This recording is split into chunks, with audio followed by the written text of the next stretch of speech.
Good morning, everyone. Thanks for joining. We will start at 9 or maybe 2 minutes after 9 with an introduction by Veronica, the project manager of ARIES.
Good morning, everyone. Thank you for joining and welcome to this first of two user webinars that we will be hosting within ARIES.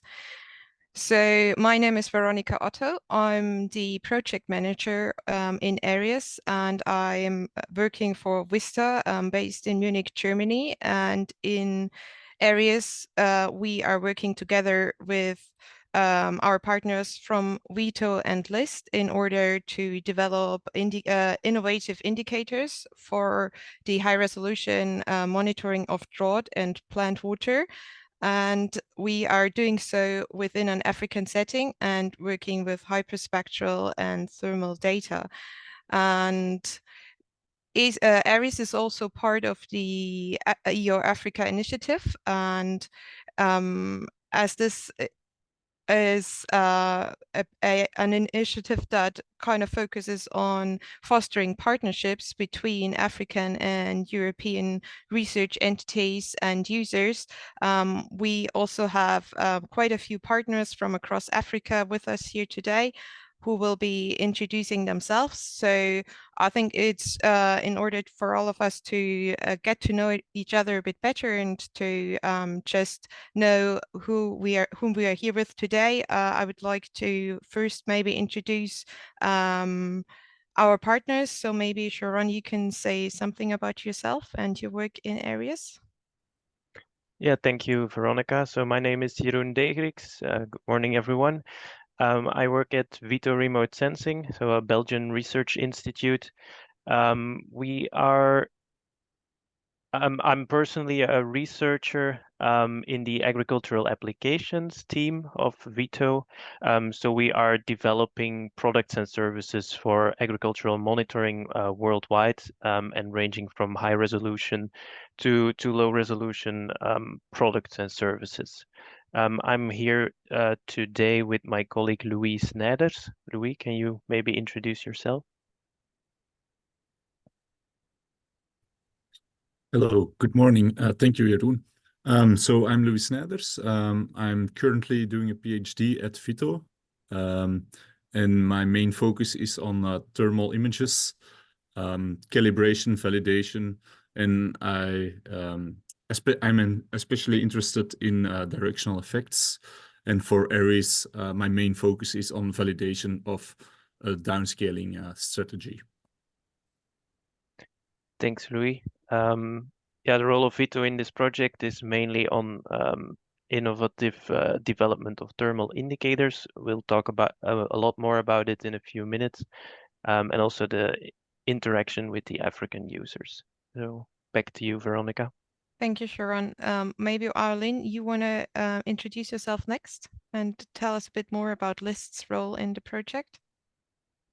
Yeah, sure. Hello, everyone. Good morning. This is Aolin Jia from LIST, Luxembourg Institute of Science and Technology. Today, I will represent our team to report the progress of the thermal infrared remote sensing-based drought indexes.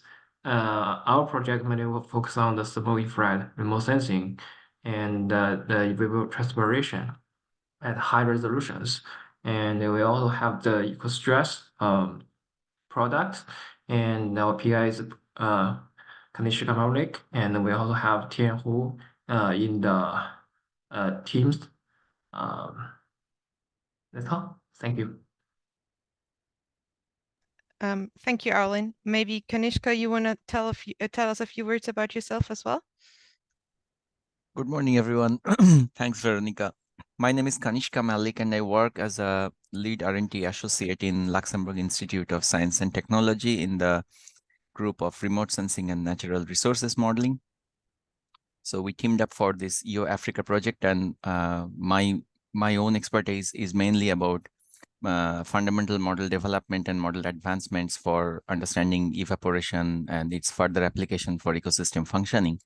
And in this particular project, we are working on testing the sensitivity of multiple drought indices to soil moisture variability, and then trying to understand that under what kind of vegetation cover condition, what kind of drought index is working well with respect to its response to soil moisture. And then further, by using the eco-stress data, that's what Aolin has introduced, that how can we do the development of a slightly new, different kind of drought index, and which fits nicely with the ongoing drought indices, yet it can take care of the bottlenecks or shortcomings of the currently used drought indices for water stress monitoring. Thank you. Thank you, Kanishka. And as I already told you, we also have 4 of our African partners with us here today, which is wonderful, really, because this project thrives on these partnerships, and we've got several test sites across Africa that we are mainly working in. So without further ado, maybe Helmut Anschütz from AKTC, you could introduce yourself and your organization.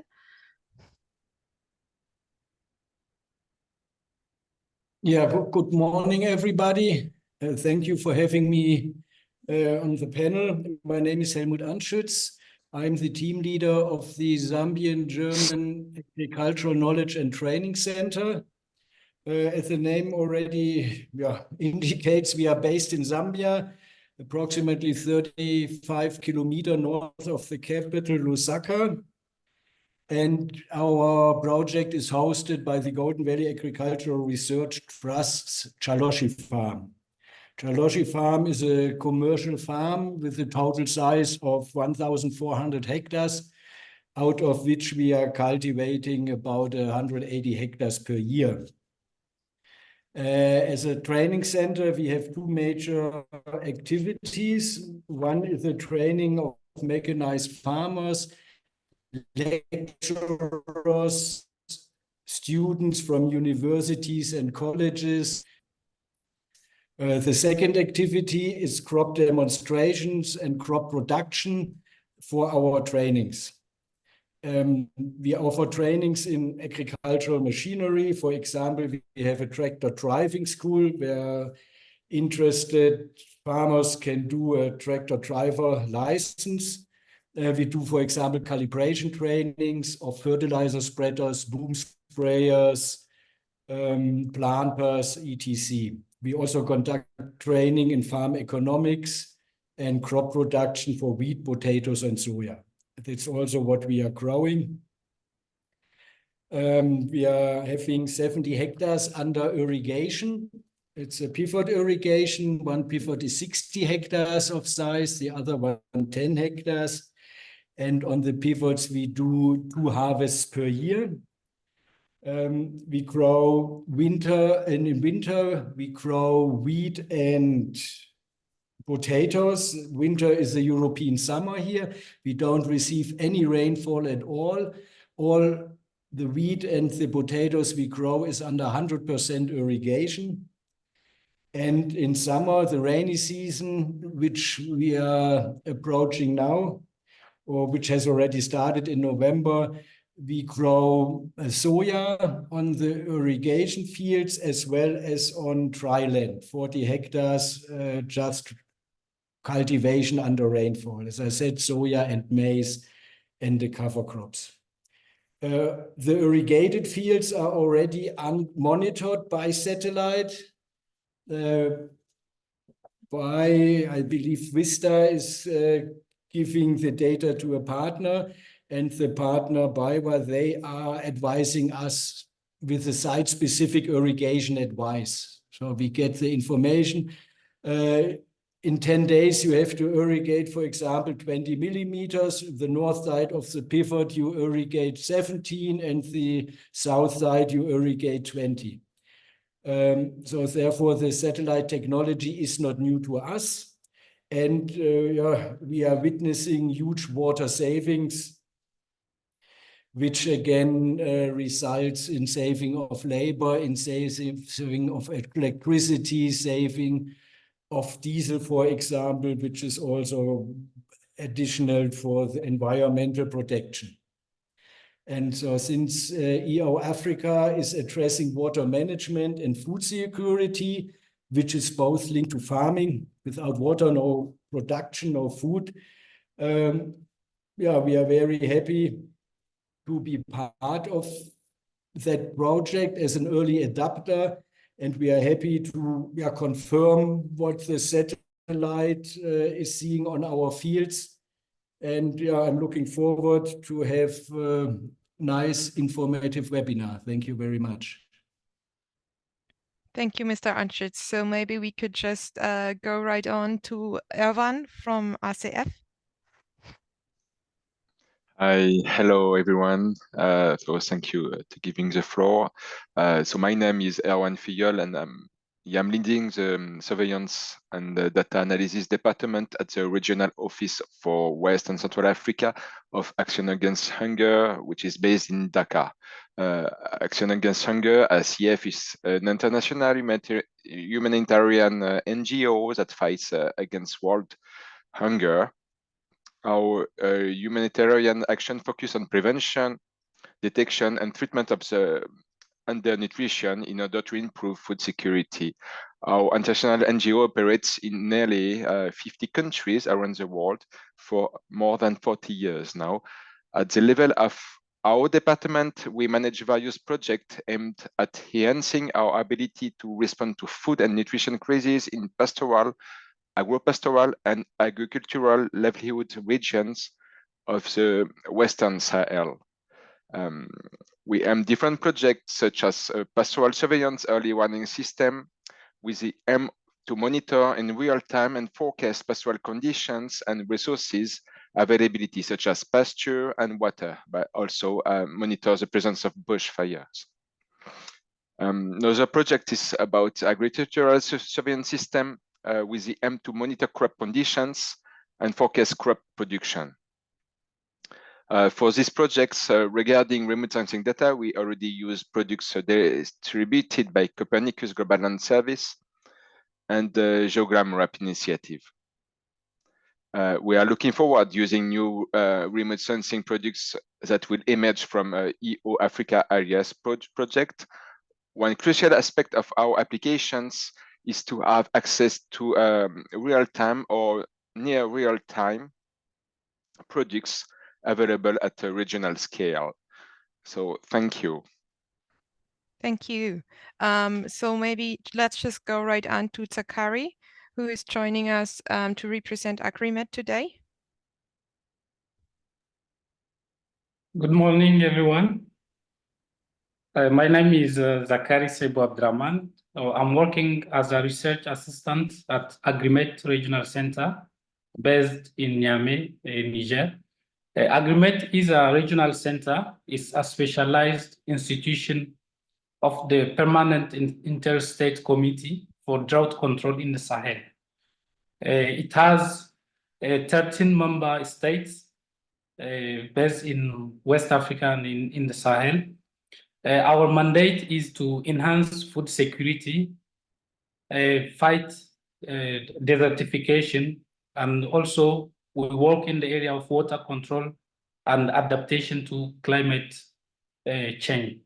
So we are a specialized institution of the ECOWAS too, and in 2017, Agreement Regional Center became a regional climate center of West Africa and the Sahel. We have many services, which are the crop monitoring services. So we monitor crops, we forecast agricultural yields, and we estimate also production. We have a pastoral information system. We have also a drought service, so for the vegetation monitoring and the mapping of areas of risk. We have an irrigation system, a wildfire monitoring systems, and also the harmonized framework. We mainly use Earth observation data for mapping land use, land cover at many levels, so the district level to the regional level. We also use Earth observation data for seasonal forecasts, seasonal climatic forecasts, agrometeorological forecasts, and hydrological forecasts for the Sahelian regions. We also use these EO data for monitoring the agropastoral season and also to determine the zone at risk of production deficit. We work with many partners, GRC of the European Commission, ECOWAS, FAO, CIRAD, IRI, the World Bank. So these are some of our technical and financial partners. Thank you very much. Thank you very much for introducing yourself. And so we have one more partner from Africa here today, which is Rose from RCMRD, placed in Kenya. Maybe you could just say a few words as well. Okay, good morning, good afternoon, depending on where you are. My name is Waswa Rose Malot. I'm based at the Regional Center for Mapping of Resources for Development.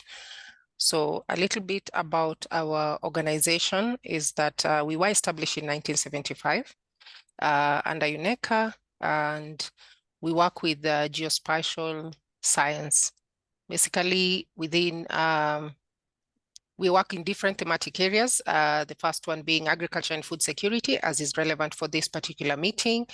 Apart from that, we do have engineering and survey of calibration of equipment, photogrammetry, land management, and the likes. But one of the key areas is the data office, where we are a distributor of satellite images. And particularly for this project, we support different member states. We have about 20 member states in East and Southern Africa, who we support with geospatial data and products. So within agriculture and food security, in the different ministries, say like, for example, in Kenya, we do advisory and also give information on how best to use products from satellite images. Particularly if we are looking at insurance program, where to do the crop cuts, and kind of looking at the performance based on how the available satellite images. So we also do have another section within the institution for geospatial data and technologies. So we provide products based on need basis, and we've more or less moved in terms of solving applications using for natural resources and the environment in general. So like for geospatial data and applications, we generate portals. We work with how can the ministries use geospatial data for decision making. So we are pleased to be, I know some of my colleagues have also joined, but we are pleased to be part of the team and look forward to the products that are being generated from the project, especially when we talk about the crop water stresses and the drought as well, because we have also developed some products and documentation in the ASAL regions of the country. Thank you very much. Thank you. Thank you all for being here and for introducing yourselves. I'm looking forward very much to talking about our products and presenting the products we have developed so far to all of you. And I'll just give you a quick overview of our agenda so that you know what to expect. So first of all, my colleague Sharon from VITO is going to give a bit of context to our research and introduce you to ARIES a little bit more. And then we'll have two talks, one from LIST and one from VITO, about the status of the thermal indicator development, after which I think we could all probably need a short break before we head right into the hyperspectral indicator development, which I will be presenting. And after that, I think it's very essential to have a discussion on the potential use of the proposed indicators for our African users, because it's really important to us that not only are we developing innovative indicators, but they should be of use to our partners.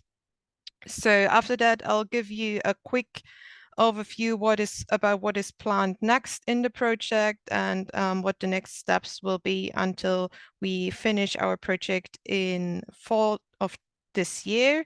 And I'm very happy to be able to tell you that we will then get a quick demo of the FSTEP cloud platform. It's brand new, and it's where all of our indicators will hopefully be available to the general public and to our users even after the end of the project. So I'll just pass on to Aulin to present to you the status of the thermal indicator development from LIST side. Well, I'll first do the introduction of the project, Veronica. Oh, but sorry, Sharon. That's okay. So a bit for the ones not familiar with the project, a bit more background before we dive into the more interesting details, I would say. So as already mentioned, this project is part of the EO Africa initiative, aiming to facilitate the sustainable adoption of Earth observation technology in Africa. This is a program funded by the European Space Agency, and it really aims, as already said, at fostering these partnerships, these African-European collaborations. How are we doing that specifically? We are making available both tools and data to African institutes, and we are together setting up research projects, of which this project is one part. And then also we have also a big chunk on capacity building. And if you want to learn more about the activities in that part, you can visit this eoafricard.org, where we have lots of courses announced. But this project is part of this R&D project. And actually, there are different types of projects going all the way from, on the left, continental and operational demonstrators, quite big projects where, again, European and African institutes are working together on creating operational services. We have national incubators working at the national levels, obviously, and we have these smaller research projects often at university level. And then we have the explorers all the way to the right. Currently, there are 6 explorer projects going on, and ARIES is one of those. And the idea of those explorers project is really to test experimental analysis techniques and data sources in Earth observation domain. So what is our project all about? Well, as you might know, in the future, there will be some very interesting new Copernicus missions being launched. So European satellites, on the one hand, you have the new generation of hyperspectral satellites, and compared to the current multispectral satellites, they will be able to assess much more in detail specific plant properties. So this will be available at 30-meter resolution normally. And then on the other hand, you have the thermal data, for example, the LSTM mission by ESA, but there are a lot of other missions similar to this as well, which will give you more detailed information on the land surface temperature at an unprecedented spatial resolution. So in the context of these two missions, this project actually aims to explore the potential use of these data sources for high-resolution drought monitoring, and specifically in Africa. So this figure summarizes our approach in this project. So on the one hand, you have these partnerships, which were highlighted already. So we're partnering up with 4 African early adopters, which are scattered across Africa. Together, we are setting up use cases in Senegal, Mali, Niger, Kenya, and Zambia. The role of these African adopters is really to set the requirements of the products that we're developing, defining, as I said, some use cases where we can validate those products and services, and then also test the services and see how they can be integrated in their day-to-day work. Related to the data, as these new hyperspectral and thermal missions, they still need to be launched. So we are using what we call these precursor missions. So missions which deliver similar types of data, but not in an operational and continuous mode yet. For thermal data, we have the EcoStress instrument mounted on the International Space Station, giving us 70-meter thermal data. Sorry, I was a bit distracted by a comment in the chat. Apparently there's a mismatch between what I'm showing on the screen and what I'm talking about. Not sure what's going on there. Normally you should be able to see my screen. There is no mismatch for me. Okay, thanks for confirming. Okay, I'll continue. And then on the hyperspectral data, we have the Prisma mission, which gives us 30-meter hyperspectral data. So these are the 2 main data sources we're exploring in this project. And throughout our indicator development, we are combining that with existing Copernicus and other data sources such as Sentinel-2, Sentinel-3 data, and meteorological data from ECMWF, for instance, the ERA5 datasets. Then when it comes to the actual indicator development, this is the list of indicators we are planning to develop within the scope of this project. So the first 3 are linked to thermal data, so some water stress indicators at, as you can see in the table, different spatial resolutions ranging from 70 all the way to 10 meter. There we're using different combinations of data sources, so either EcoStress combined with Meteo data or with other Sentinel missions, as explained before. And then you have the hyperspectral data products, which are mostly linked to the water content of plants and the plant leaf area developed by Vista at 30-meter resolution. And then these are a bit the expected outputs of the project. So as mentioned already, the project is expected to end by October or November this year. In the end, we will normally have, if all goes well, these new indicators integrated on the Food Security TAP platform. So that's a cloud computing platform where these products and workflows will be available to our early adopters and potentially also the broader public. We will engage in some capacity building activities as well throughout the project, and this webinar is actually part of that.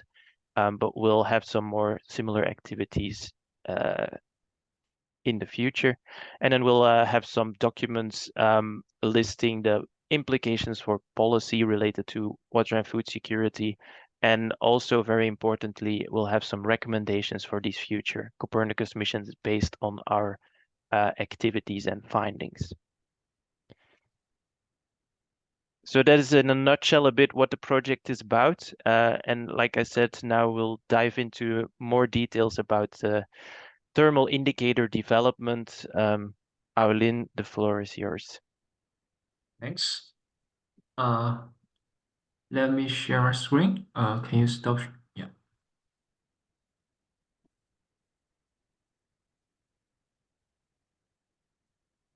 Can you see my slide?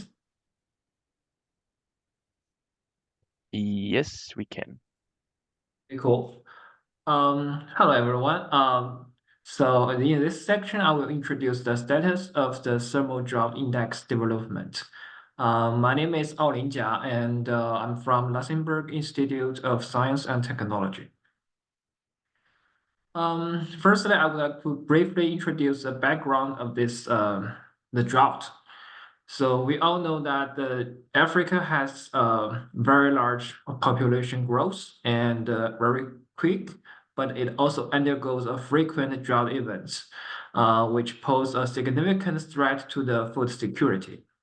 And drought is a prolonged water supply deficient in different domains.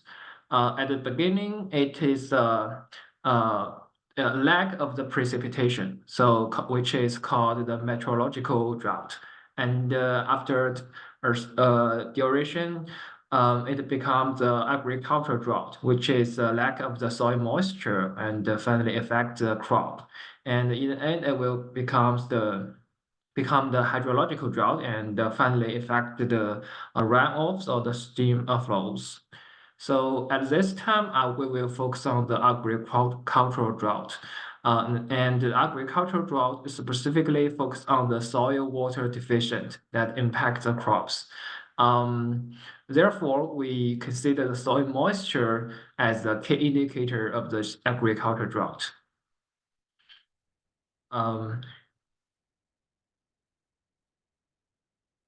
And we also know that Africa has very limited number of the ground sites for the soil moisture monitoring.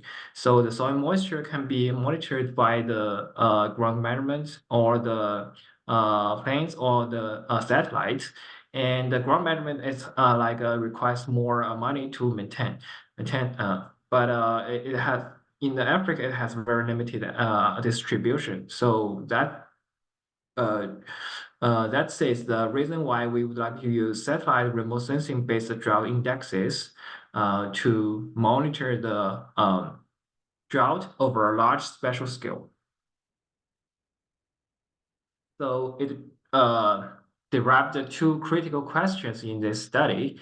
The first question is what are the sensitivities of the commonly used drought indexes to the soil moisture variations? And the second question is, what are the strengths and the limitation of across different vegetation types of the climate zones for those drought indexes? And we involve different data sources like the vegetation indexes and the thermal data. And we also include the meteorological data like rainfall, and also we also include the soil moisture data. And in the next few slides, I will introduce the different drought indexes. First, of course, we included two soil moisture products from NASA and ESA. The first soil moisture product I include is the NASA SMAP data, which is retrieved from the passive microwave sensors, but it has a pretty much coarse spatial resolution, which is more than 2 kilometers, and relatively a short span, time span starting from 2015. And the second soil moisture data set is also from based on the passive microwave data from ESA, Copernicus. It has a coarse spatial resolution at around 10 kilometers and has a relatively longer time span, which covers from 2007.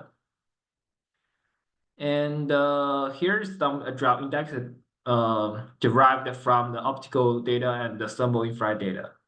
The first one is KPDI, which is different from others. It is originally developed for the wildfire forecasting. It is purely driven by the meteorological data, which has been commonly used for the in the US. But it can also indicate the surface wetness condition, so we consider it can also represent the soil moisture information. So it is mainly computed from the daily maximum air temperature and rainfall. So its values ranges from 0 to 220. And the equation is quite comprehensive. But I can tell you some like the basic characteristics. Like it is because it is purely driven by the meteorological data, so it has the ability to do the forecasting as long as you have those forecasted meteorological information. And the second one is SDSI, which is called Scaled Drought Condition Indexes, which is calculated by the normalized indexes like NDVI, land surface temperature, and rainfall. And the value range from dry to white is 0 to 1. And based on the equation, you can easily see that it's basically it normalized all the temperature and the rainfall information and the vegetation information. And then it give it a different weight and get the scale, the overall drought condition index. Like the vegetation here, I use NDVI, which is like because the vegetation, soil, and the surface wetness has different response to the band reflect, like near infrared band or the shortwave infrared band. So we use the difference and we use the or the sums to separate the signals and calculate the different index, and then we detrain those indexes and calculate the SDCI. And those information are mainly from the MODIS, which has a 500 meters spatial resolution, and the precipitation is also still from EI5. And the third one is STR. STR is purely based on the shortwave infrared band. It is similar to like indexes like the NDWI is purely based on the optical surface reflectance.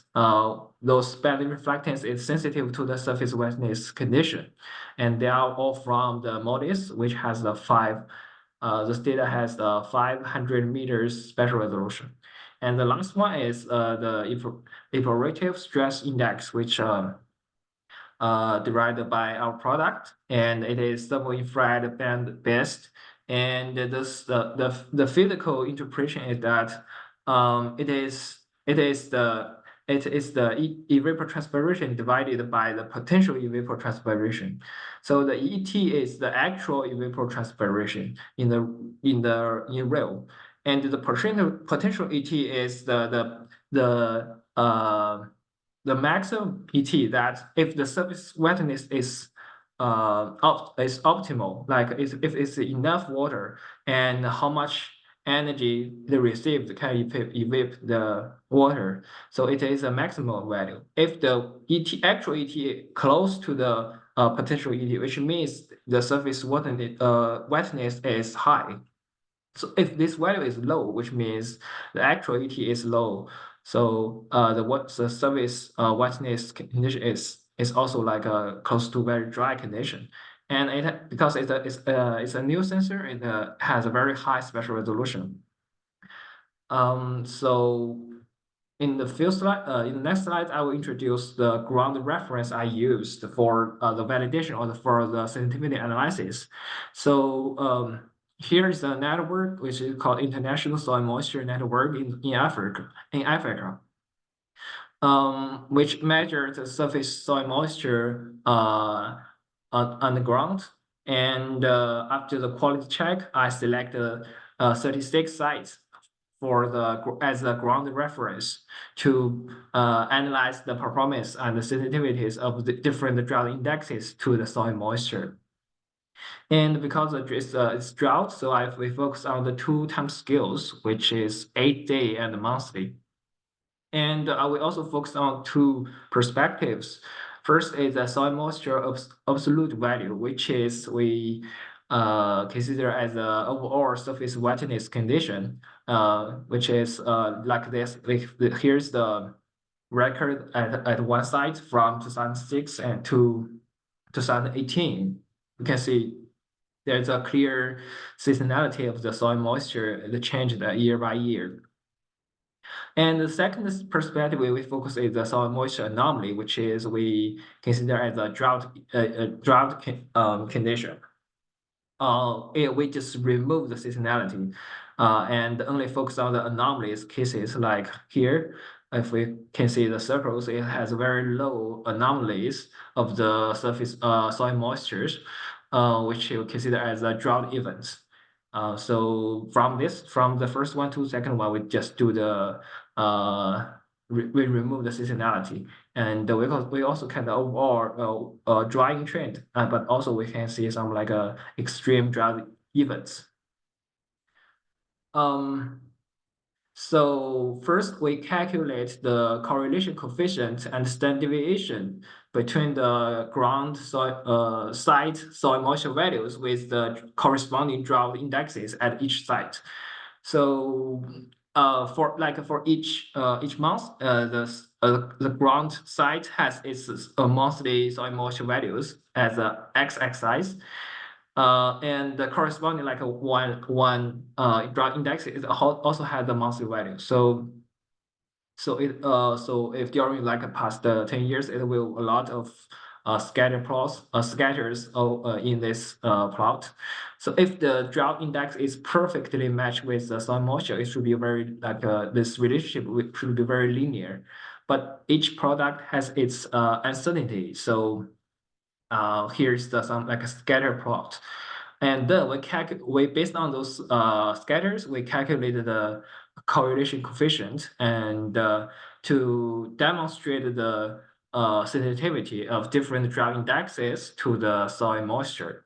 And I divide them into 2 time scales, and I also calculated the standard deviation of all the correlation coefficient at different sites because I have 36 sites. The standard deviation represents the stability of the drought indexes at different sites, and the correlation coefficient represents the sensitivity of those drought indexes to the soil moisture. So after I ranked all the drought indexes, we can see the SMAP and SWI, these 2 products has very good correlation with the ground soil moisture measurement. And it is like clearly larger than the other drought indexes based from like Moody's. And after I do the temporal upscaling, the value becomes even larger.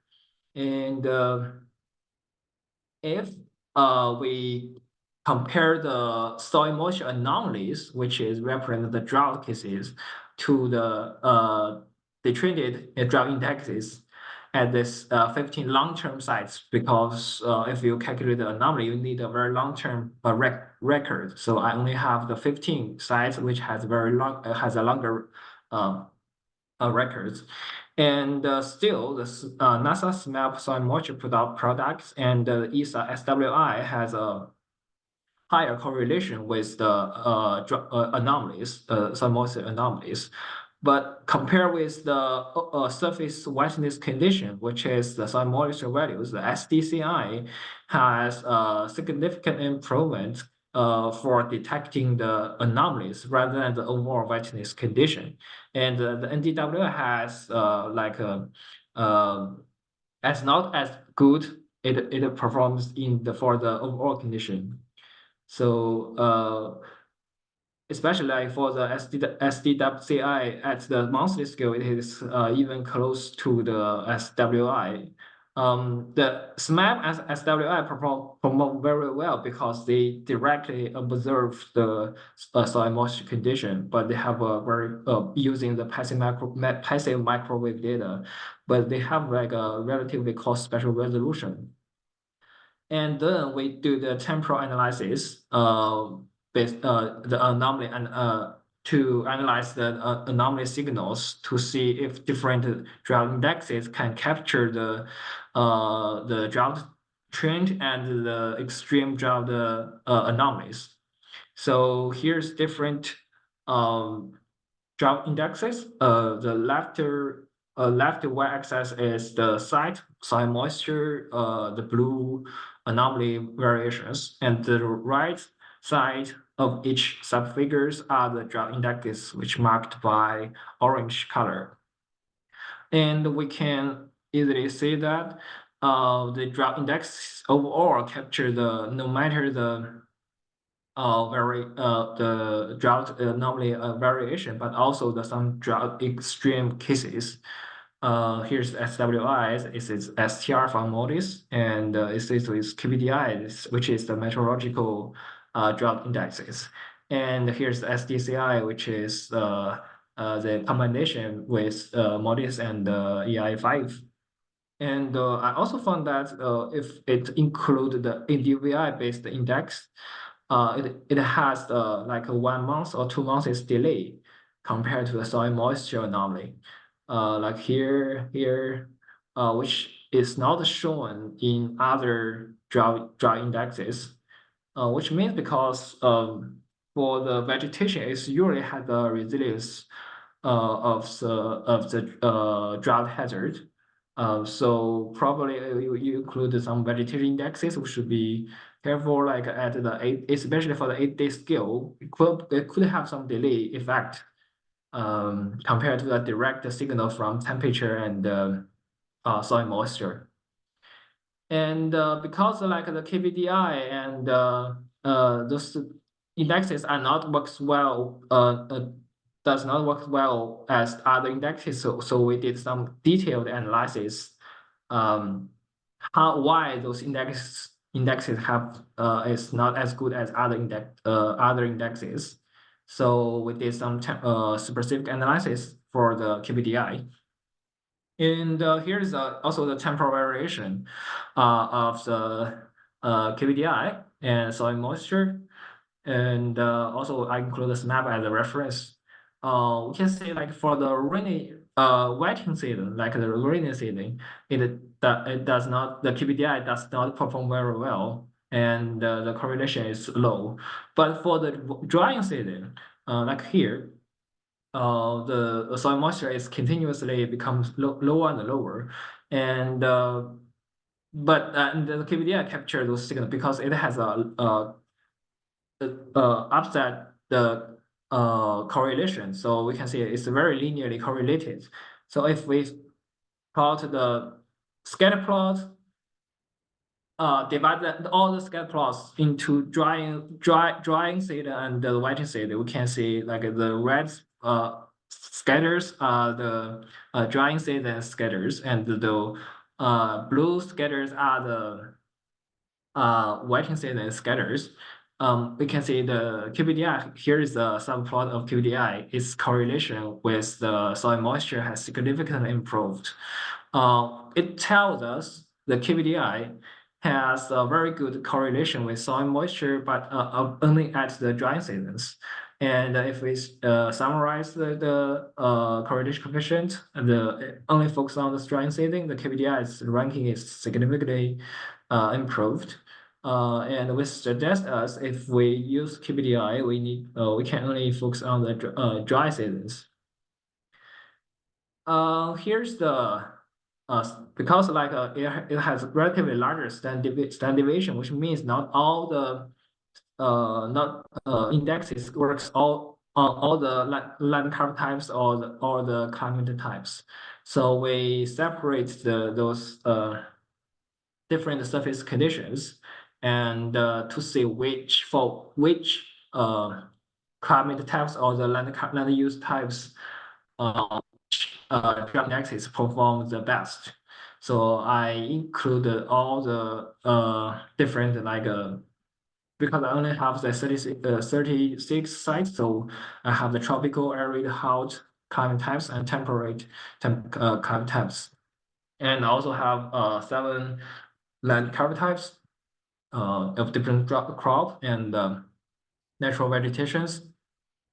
Of course, the NASA SMAP soil moisture products perform the best, but they have very cost resolution. So I didn't include them into this mapping. So I into these figures, I only include those drought indexes from like 500 meters MODIS or the eco stress product. And overall, in the tropical regions, NWI performs better than other indexes. But like if you focus on the dry seasons, the QBDI, like I said, it performs better. And if we focus on the soil moisture anomaly, which is represented drought drought cases, STR and SDCI performs better than other indexes. And I also dug into the stress ESI products. Like I said, here's the overall mapping of the drought condition, surface wetness condition in the Africa. Here's the location. This is a multiple years average, which represents the overall condition. And but if we zoom in to the specific location, specific months, it still captures the spatial and temporal variation of the drought condition. Like here's the one spot at Mali site, and here's 4 months. And we can see here, this land cover types clearly show here's a river, and close to the river here's the wetlands and a lot of grass and crops and the bare lands.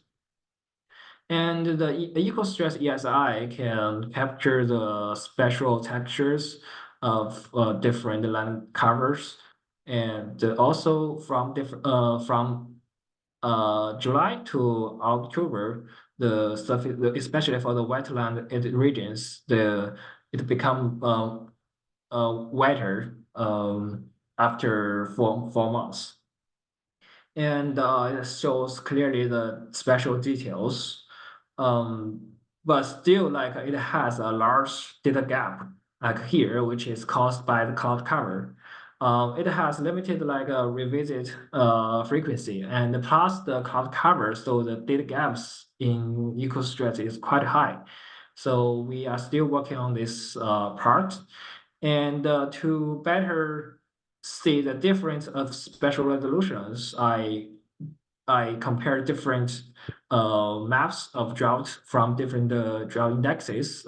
Here's the eco stress I have already shown. And the second column and third column are from MODIS. You can see here's the 70 meters spatial resolution, and here's 500 meters. Clearly here, here's more mosaics, and it gives you a hint like how the spatial resolution affects the result and the mapping. And I also analyzed how the performance of EcoStretch SI changed with the sampling amount, because like I said, there's large data gaps in the EcoStretch. So here's the sites, the like 36 sites, 6 sites, and the correlation coefficient at different sites. And the x-axis is the sampling amount. We can see a clear correlation between the sampling available sampling amount with the correlation coefficient, which and its linear relationship tells us if we can recover the data gaps, if the correlation coefficient between the soil moisture with the ESI can significantly improved. And it also proves the work that in the future we need to do the data reconstruction at first before we do the data application. And here's the last slide, which I summarize all the information of this slides with also the recommendations for the users. First, like the NASA SMAP soil moisture and the ESA soil water indexes, those 2 products has the best performance, but they have the lowest spatial resolution, which can, I think you can use those data sets for the like continental or the country scale analysis to see the overall wetness condition or the drought anomalies. But they don't have any data gaps. And all the profiles are great, are good, but the only issue is the spatial resolution because they are from the microwave data. And KPDI, which is derived from meteorological data, it also has a very relatively low condition. But if you have like the forecasting data, like temperature, air temperature, and precipitation, you can do the forecasting in the few days, even months. And it works best at the drying season. And for the satellite products, drought indexes like EDWI, STRI, DCI, they have relatively finer spatial resolution, but it works well for the surface wetness condition monitoring. But for the drought index, the drought extreme cases, they are not as good as the passive microwave data. And I also included the eco stress data. It has the current issue is the data gaps. So we need to do the gap filling before the data application. So overall, the soil moisture products shows the best performance, and the drought indexes at the wet season is probably as not good as dry season. And the eco stress at ESI need the data recovery. That's what I have. Thank you. Any questions?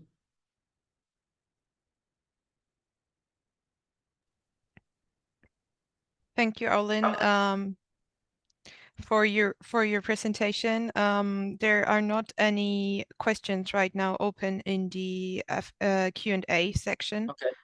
Okay. So maybe if there's no pressing questions, we can just go on with the next presentation, which will be done by Sharon and Luis, and let people think a little bit more and maybe have their question answered in the discussion at the end.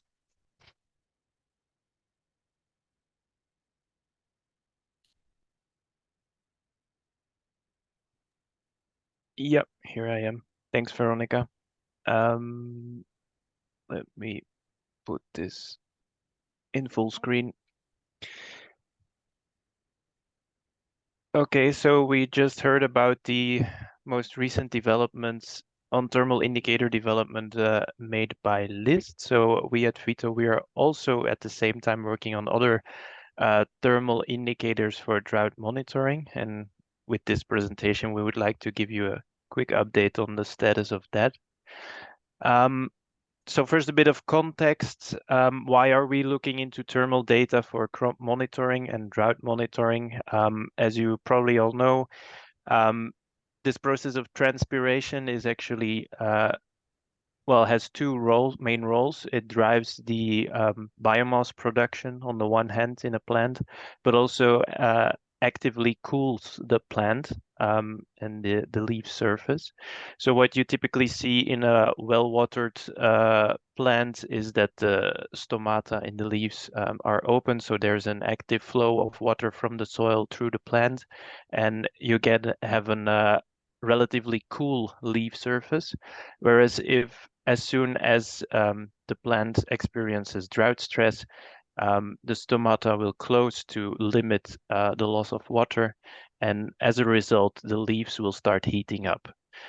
So that is why this thermal measurements, so the measurement of land surface temperature, is highly relevant for drought detection and crop water stress detection. So one of the most popular approaches to quantify this is compare this land surface temperature to the surrounding air temperature. So that, meaning that if that is highly positive, so the land surface temperature or the leaf is much warmer than the surrounding air, then your crop is likely experiencing water stress. If this is negative or zero, then you probably have a healthy crop. Why is this particularly interesting, this indicator? Because it's much more sensitive to early signs of water stress compared to the more traditional optical based or indicators based on optical data like the NDVI, which you probably all know, a traditional indicator for crop monitoring. So the thermal indicator will already highlight the problem much earlier, whereas an optical based indicator will only be triggered later, and probably also when it's already too late for the farmer to interact and intervene. What's the problem?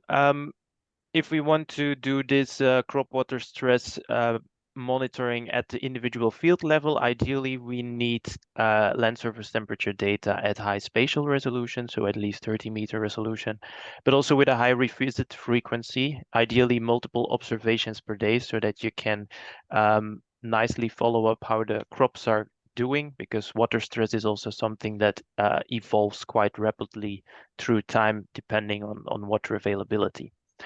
Unfortunately, the current satellites offering thermal data, they either have a high revisit frequency, so you have lots of observations, but a low spatial resolution, typically 1 kilometer or 500 meter, like Sentinel-3 and MODIS, or you have a sensor which has a high spatial resolution, like Landsat and EcoStress, and it's mostly 100 to 70 meters nowadays, but then they have a low or irregular revisit frequency. For Landsat, that's typically once every 16 days only.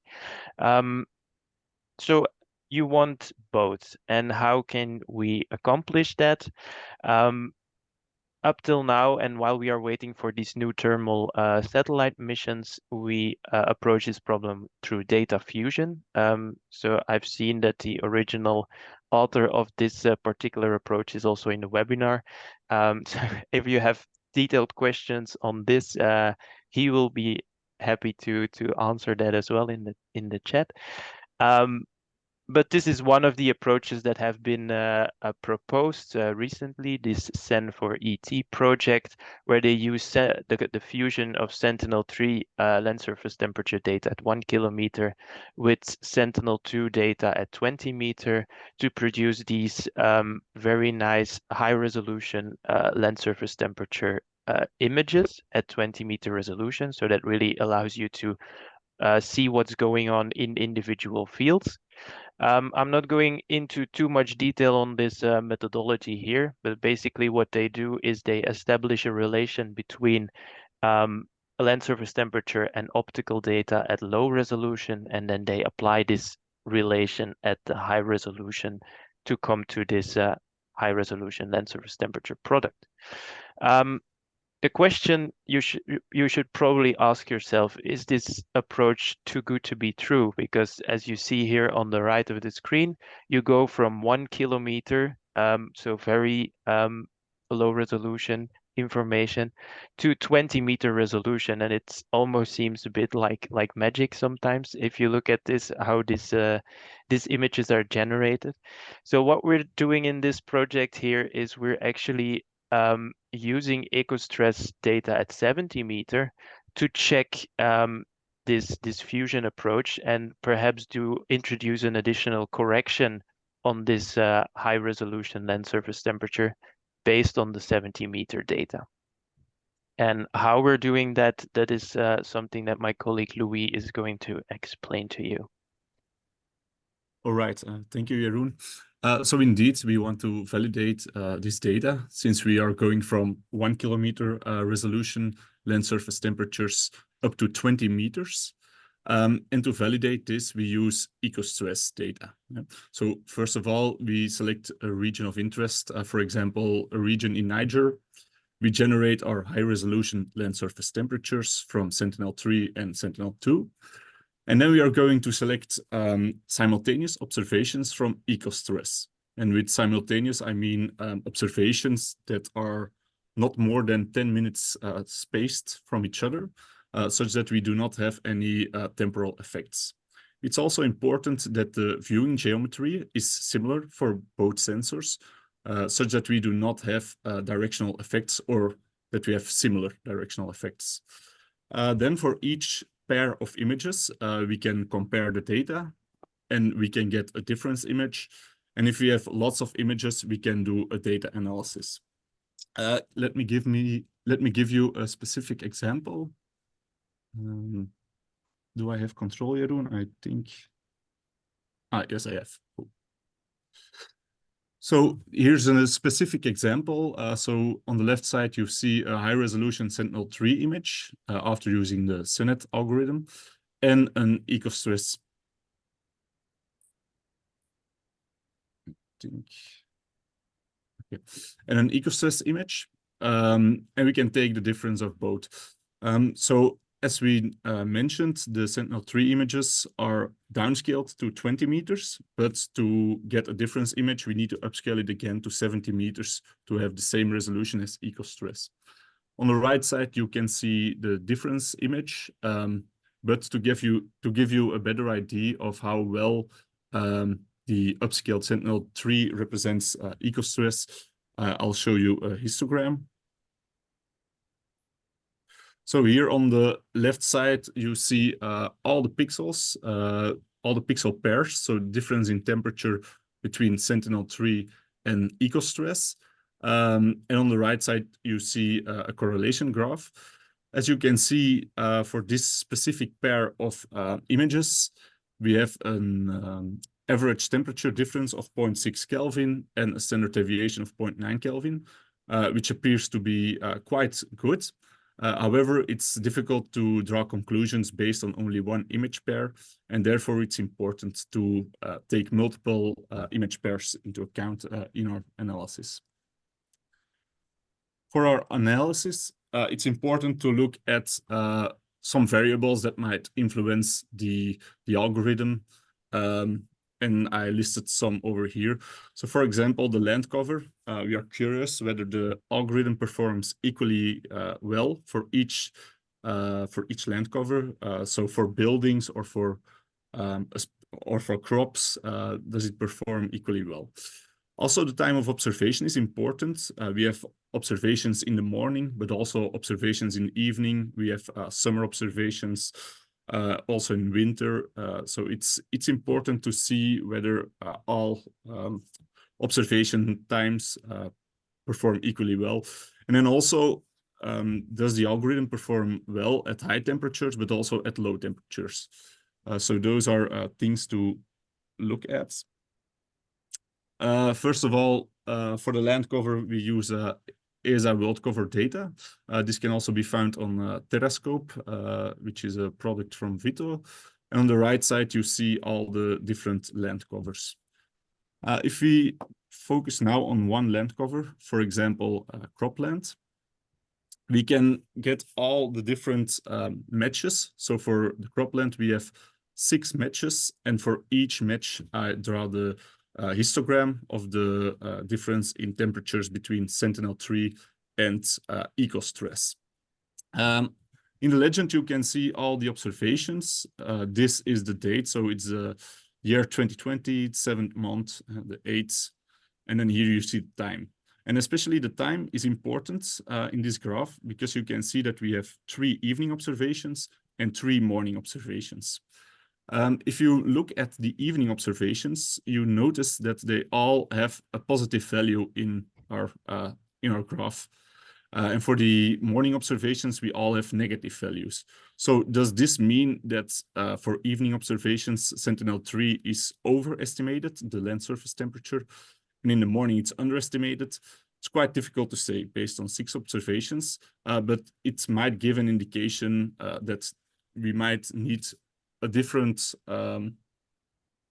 calibration for morning observations and for evening observations. But to know for sure, we need more data.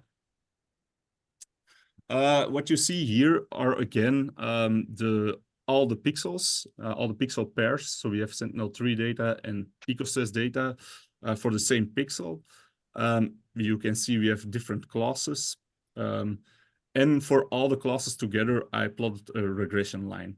As you can see, it does not perfectly fall together with the perfect 1.1 line. However, fit is quite good. However, I'm also interested whether this is indeed whether there is some mismatch between the perfect fit line and the regression line. And therefore, it would be interesting to look at lower temperatures below 290 kelvins. And therefore, it would be interesting to look at colder regions like, for example, Flanders or other regions.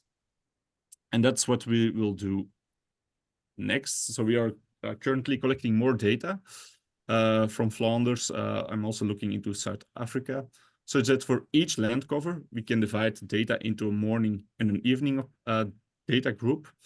And then for each land cover and each time of the day, we can get a linear correlation between our upscaled, our downscaled Sentinel-3 images and eco stress. And then eventually, if indeed there are some correlations, we can apply a correction factor to our Sentinel-3 land surface temperature to improve our high resolution thermal land surface temperatures. And then the objective, of course, is to improve the product and also to improve our drought stress indicator. But I think Jeroen will take over again from here to tell you a bit more about the end product. Yeah, thanks, Louis. So indeed, I hope with Louis' explanation, it's a bit more clear how we're approaching this correction of the Sentinel-3 downscaled land surface temperature by using some eco-stress observations in there. But this is indeed a view of the final end product, right? So once we have this corrected land surface temperature, we can deduce the air temperature from that and have a what we call high resolution thermal drought stress indicator. So this will be produced at 20-meter resolution. You'll as Sentinel-3 is passing by every day, you will have observations every day. And also one in the morning and one in the evening. What are some potential applications of this new indicator? First of all, well, if you look at the single image, you will see details within individual fields, right? So this will allow you to identify the good and bad parts of your fields and show you which parts need potentially a bit more irrigation. That's one obvious application by just looking at one observation. But as I said, you have this nice time series of data, and then it becomes really interesting to track your individual fields through time. So here I plotted this thermal drought stress indicator in blue, along with the NDVI in red. So NDVI, for the ones not familiar, is a indicator showing basically the amount of healthy vegetation in a certain place. What I want to stress here is that you never should interpret this thermal drought stress indicator on its own, but always in combination with other indicators such as NDVI. Why is that? Because this temperature difference between land surface temperature and air temperature, that's also highly influenced by, for instance, land cover. So you typically see that dry soil heats up very drastically. So these will have typically higher values for this indicator compared to a crop.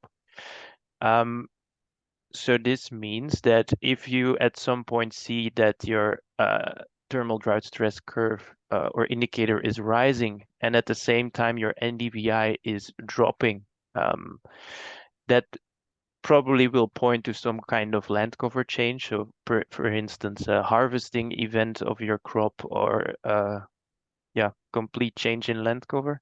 Whereas it becomes really interesting if you notice that the land surface temperature indicator is increasing, but at the same time the NDVI is remaining the same or remaining stable, then only then you are likely facing drought stress on your parcel. And this type of logic and interpretation is both applicable for croplands, but also for rangelands.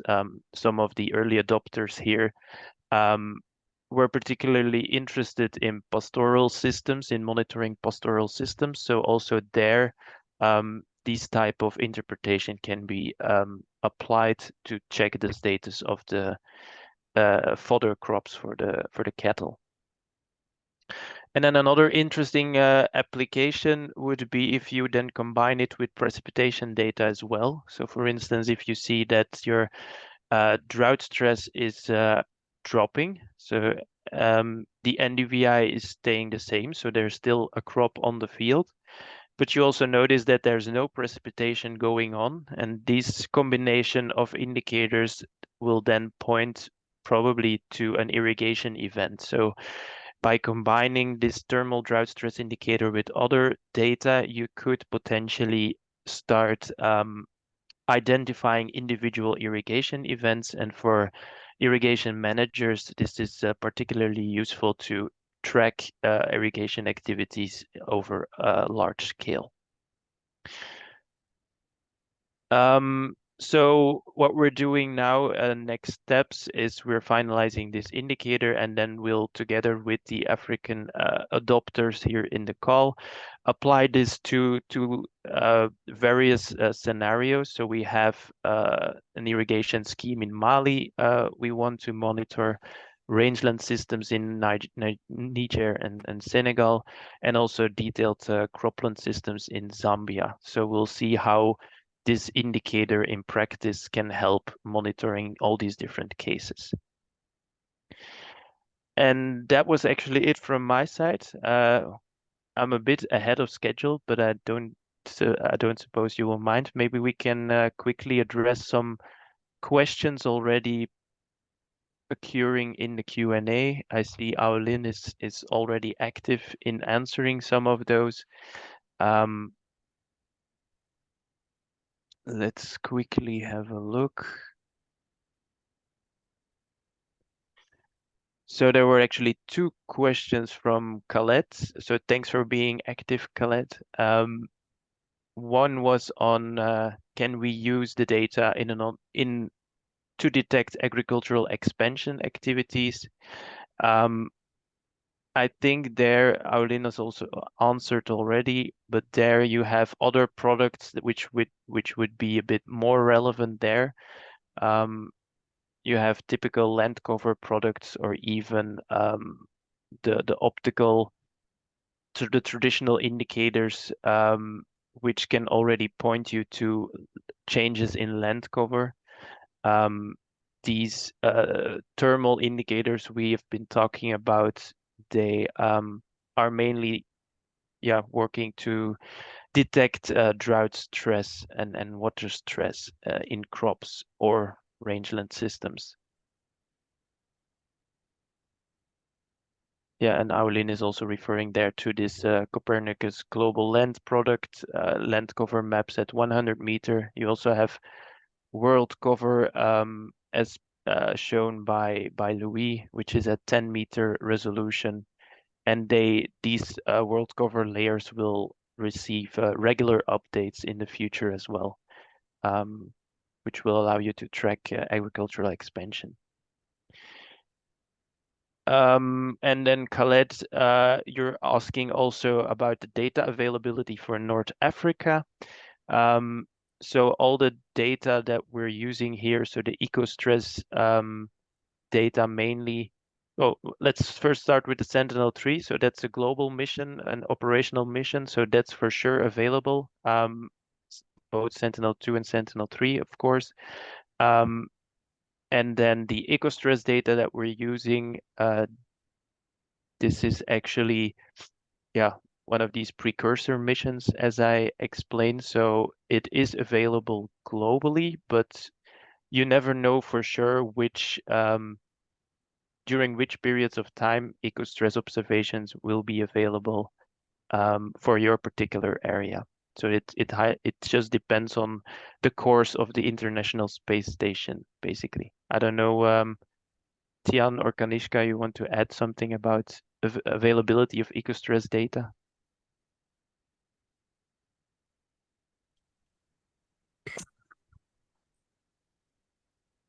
Thanks, Jero. Yes. So eco-stress data is currently available from 2018 August until now, but they are reprocessing. So as a result, they are making collection 2 datasets at this moment. So collection 1 dataset is available from 2018 August until now. But for collection 2, they are reprocessing and doing the through recalibrated radiances. But they started processing those data in a reverse order. So as a result, those data are available from 2022, and then they're going backward. And in our European EcoStress Hub also, we will be reprocessing those collection 2 datasets. So we are also waiting for the release for the full data record of EcoStress. But for collection 1, the entire dataset is available. And with our EcoStress Hub, we processed from 2018 August until 2021 December for 3 years and 4 months. That is available, but we are also waiting so that we can complete the data record of ET and GPP and land surface temperature datasets. All right. 2022. Yep. Tian, would you like to add, please? Yeah. I mean, we have data till 2022, December 2022. Yeah. All right. Thanks, guys, for the additional details. I don't see any other questions in the Q&A section, so I propose we go into the break now, and let's reconvene again at 10:30 when Veronica will present the status of hyperspectral indicator development. See you all soon. Thanks, Sharon.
Well, welcome back to everybody who's already here again. I think we're still waiting on a few people, so maybe let's just wait 1 more minute until we start.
Okay, so I'll just share my screen with you. Can you see it?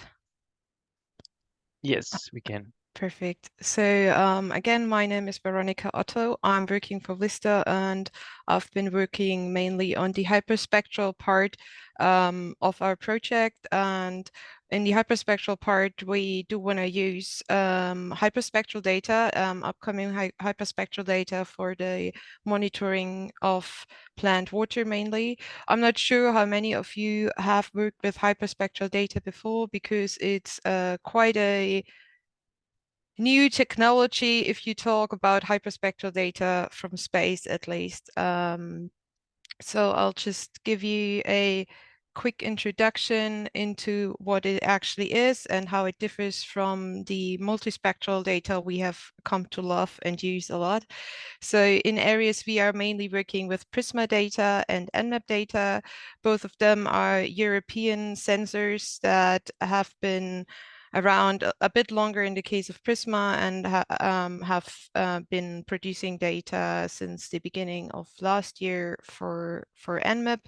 And in general, if we talk about hyperspectral data, the sensors that are employed are usually spectrometers, and they are measuring the spectrum of solar radiation that is reflected by the Earth's surface materials. And what is different about them in comparison to multispectral sensors is that they do so in many narrow, contiguous, and continuous wavebands, so that the data we receive differs quite significantly from the one we would receive from multispectral sensors. So how does this work? So the sensor flies along track, and whenever it is tasked, because these are all basically research and development missions so far, so you really need to task your imagery, the imagery that you need. And when it is tasked to take an image, the spectrometer will take an image that is actually quite a few images, namely sometimes over 200, because it takes images in over 200 narrow bands of the electromagnetic spectrum. So what we would actually receive is a stack of images. It's that looks somewhat like that. So we have got over 200 single images, and this stack of images then contains all the information available from our data take. So if we were to look at one pixel in this data stack and plot the reflectance against the wavelength of the single images, we would receive something like this. This is then a spectrum, and this is what we are working with and what we are looking at when we are working with hyperspectral data, because these spectra, they differ quite a lot depending upon what surface material we are looking at. So let's just quickly look at a few spectra in order to know better what to expect from hyperspectral data. I chose a few reflecting spectra that that have been taken over vegetation, because that is obviously what we are most interested in our research. So in general, reflectance spectra taken over vegetation don't differ so much depending on the plant species, because the underlying mechanisms that steer the absorption of the incoming radiation are are almost always the same. So we've got different parts of the electromagnetic spectrum influenced by different characteristics of plants. So we've got the leaf pigments, which are very dominant in influencing the visible part of the spectrum. As you all know, plants mostly appear green to the human eye. That is because most of the red and blue part of the electromagnetic spectrum is absorbed, and then the green stands out. Then we've got a big part in the near infrared that is influenced by the cell structure of the plants.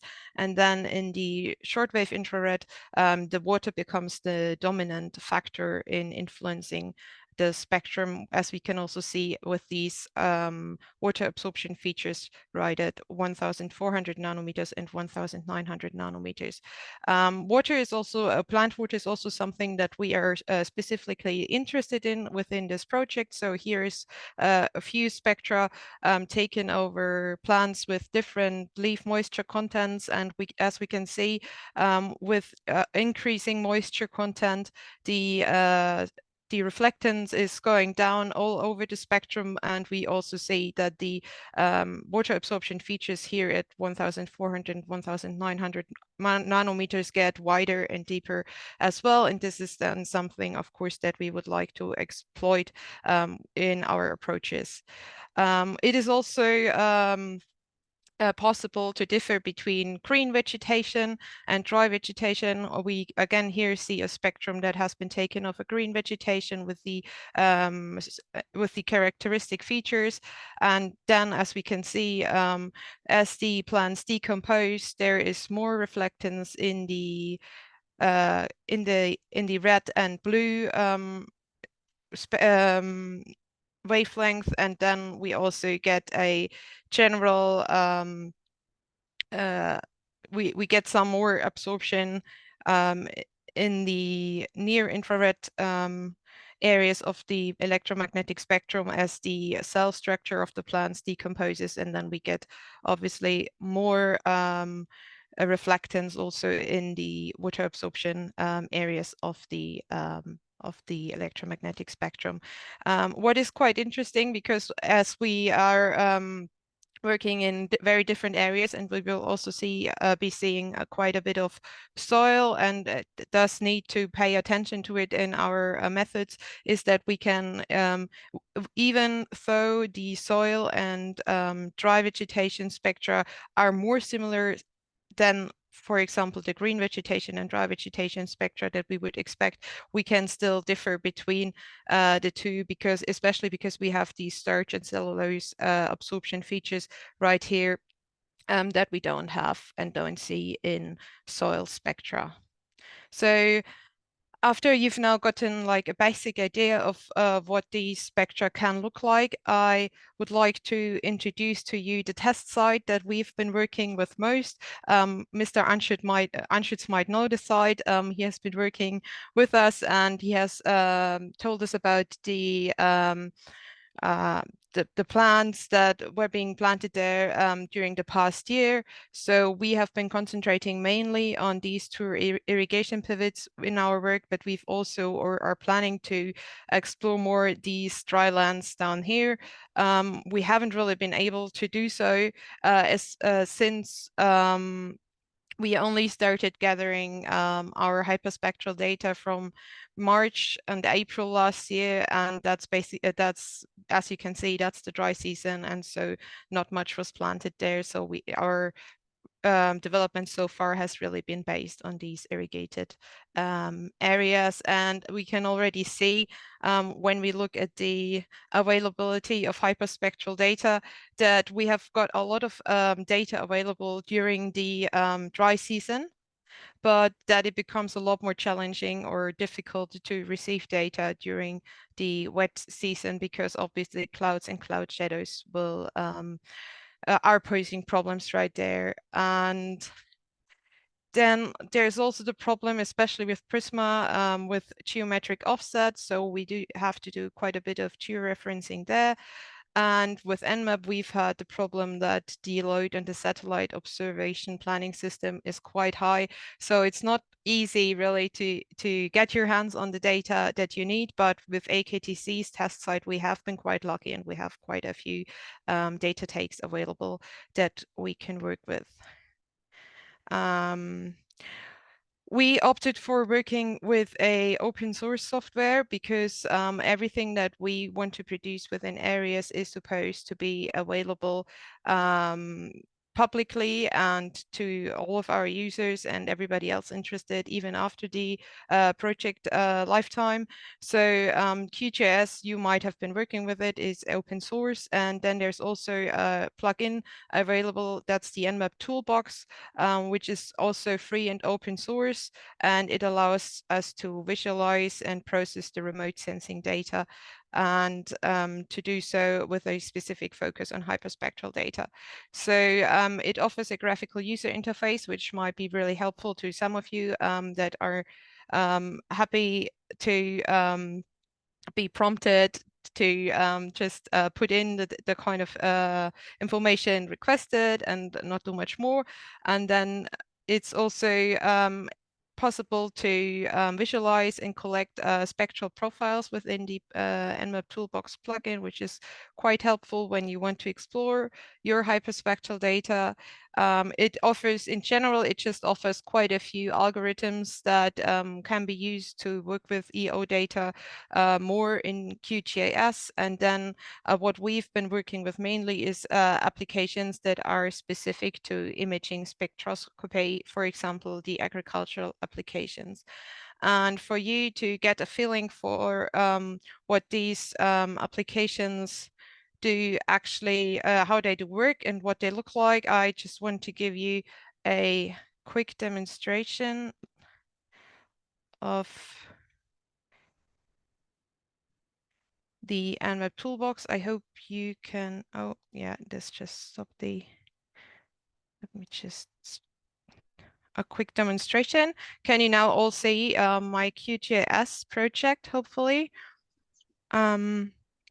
So I basically started up this small project right here in QGIS, and what I have is an Nmap scene that has been taken over the AKTC test site in July last year, and I've also got this vector layer right here in order to identify the pivots that I would like to work with.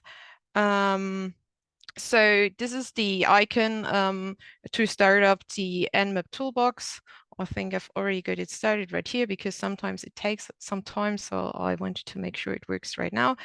And as you can see, it opens up a new window, and you've got an area right here where you can also store your raster and vector data. So how do I get my raster and vector data to appear in here? So there's a few different options. If I don't already have my pre-processed hyperspectral data available, I could use this button right here and just simply drop my sensor product that I've received right here, and it will also do some of the pre-processing for me. So I've also already got my pre-processed data right there, and I could just click on this QGIS button in order to import all the layers I have got available right here into my Nmap Toolbox. I could also just browse my drive by clicking this button here. And I can then start visualizing my data. And there is a few different possibilities to do this in the Nmap Toolbox. I'll choose to open a new map, and I could just go for true color, but as this is an agricultural area that I'm looking at, I'm just choosing this agricultural one rendering in order to see better what I want to see. So I could also add this pivot. I can also add this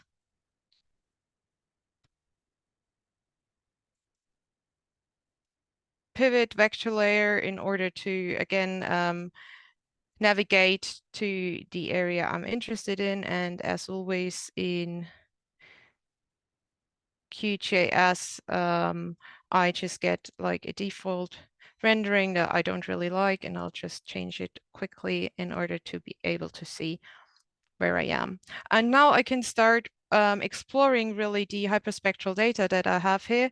And I can do so by clicking on these two buttons in order to identify the cursor and then also start up a spectral library. And it usually takes a moment to start up the library. And here we go. I can see the spectral signature of the pixel I just clicked at, and I can then just add more and more profiles and compare them to one another right there. So these are all vegetation profiles, but I could then also add maybe here we have an area of the pivot that has not been planted. And what I can see is that I've got a soil signature right there. And this is basically how we can explore hyperspectral data within the EMMAP toolbox. What I want to show you next is how to actually derive some more information from the hyperspectral data that goes beyond just looking at the spectra, which is very nice, but doesn't really help us to go further. And so I'll just share my screen with you again and jump back into my back to my slides. Can you see my slides now? Yes. Yes, perfect.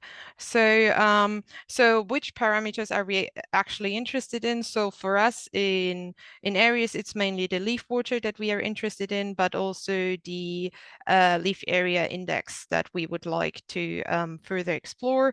But obviously plants have a lot of other parameters to offer that also have influence on the spectral on the spectra. So there's, for example, the pigment content, also the mesophile structure on the leaf or plant level, and then on the canopy level, which is very complex because it's composed by the individual plants. It's also composed by the soil background and the position of plants within the canopy.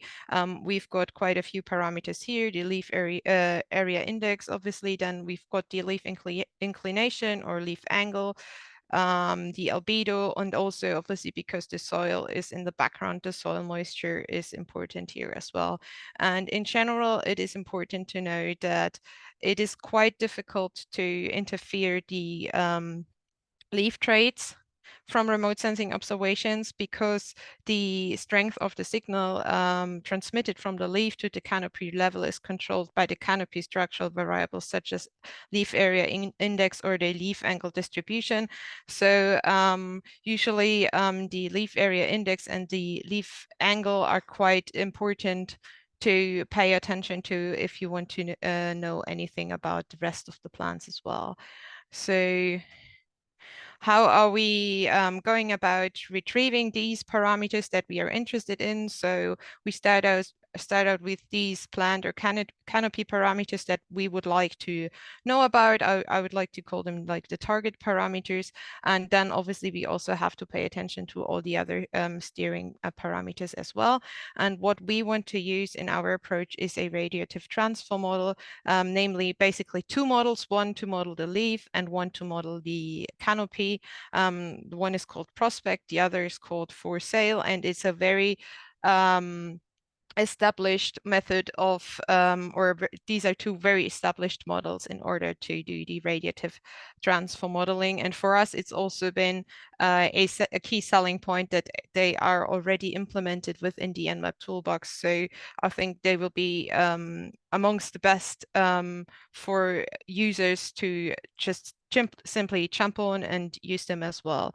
So in this first part, we are doing the so-called forward modeling. We use the radiative transfer model that establish a relationship between the parameters we might find and the spectra that we might expect for these parameters, and writes them into a lookup table, which is basically like a library where we store all these pairs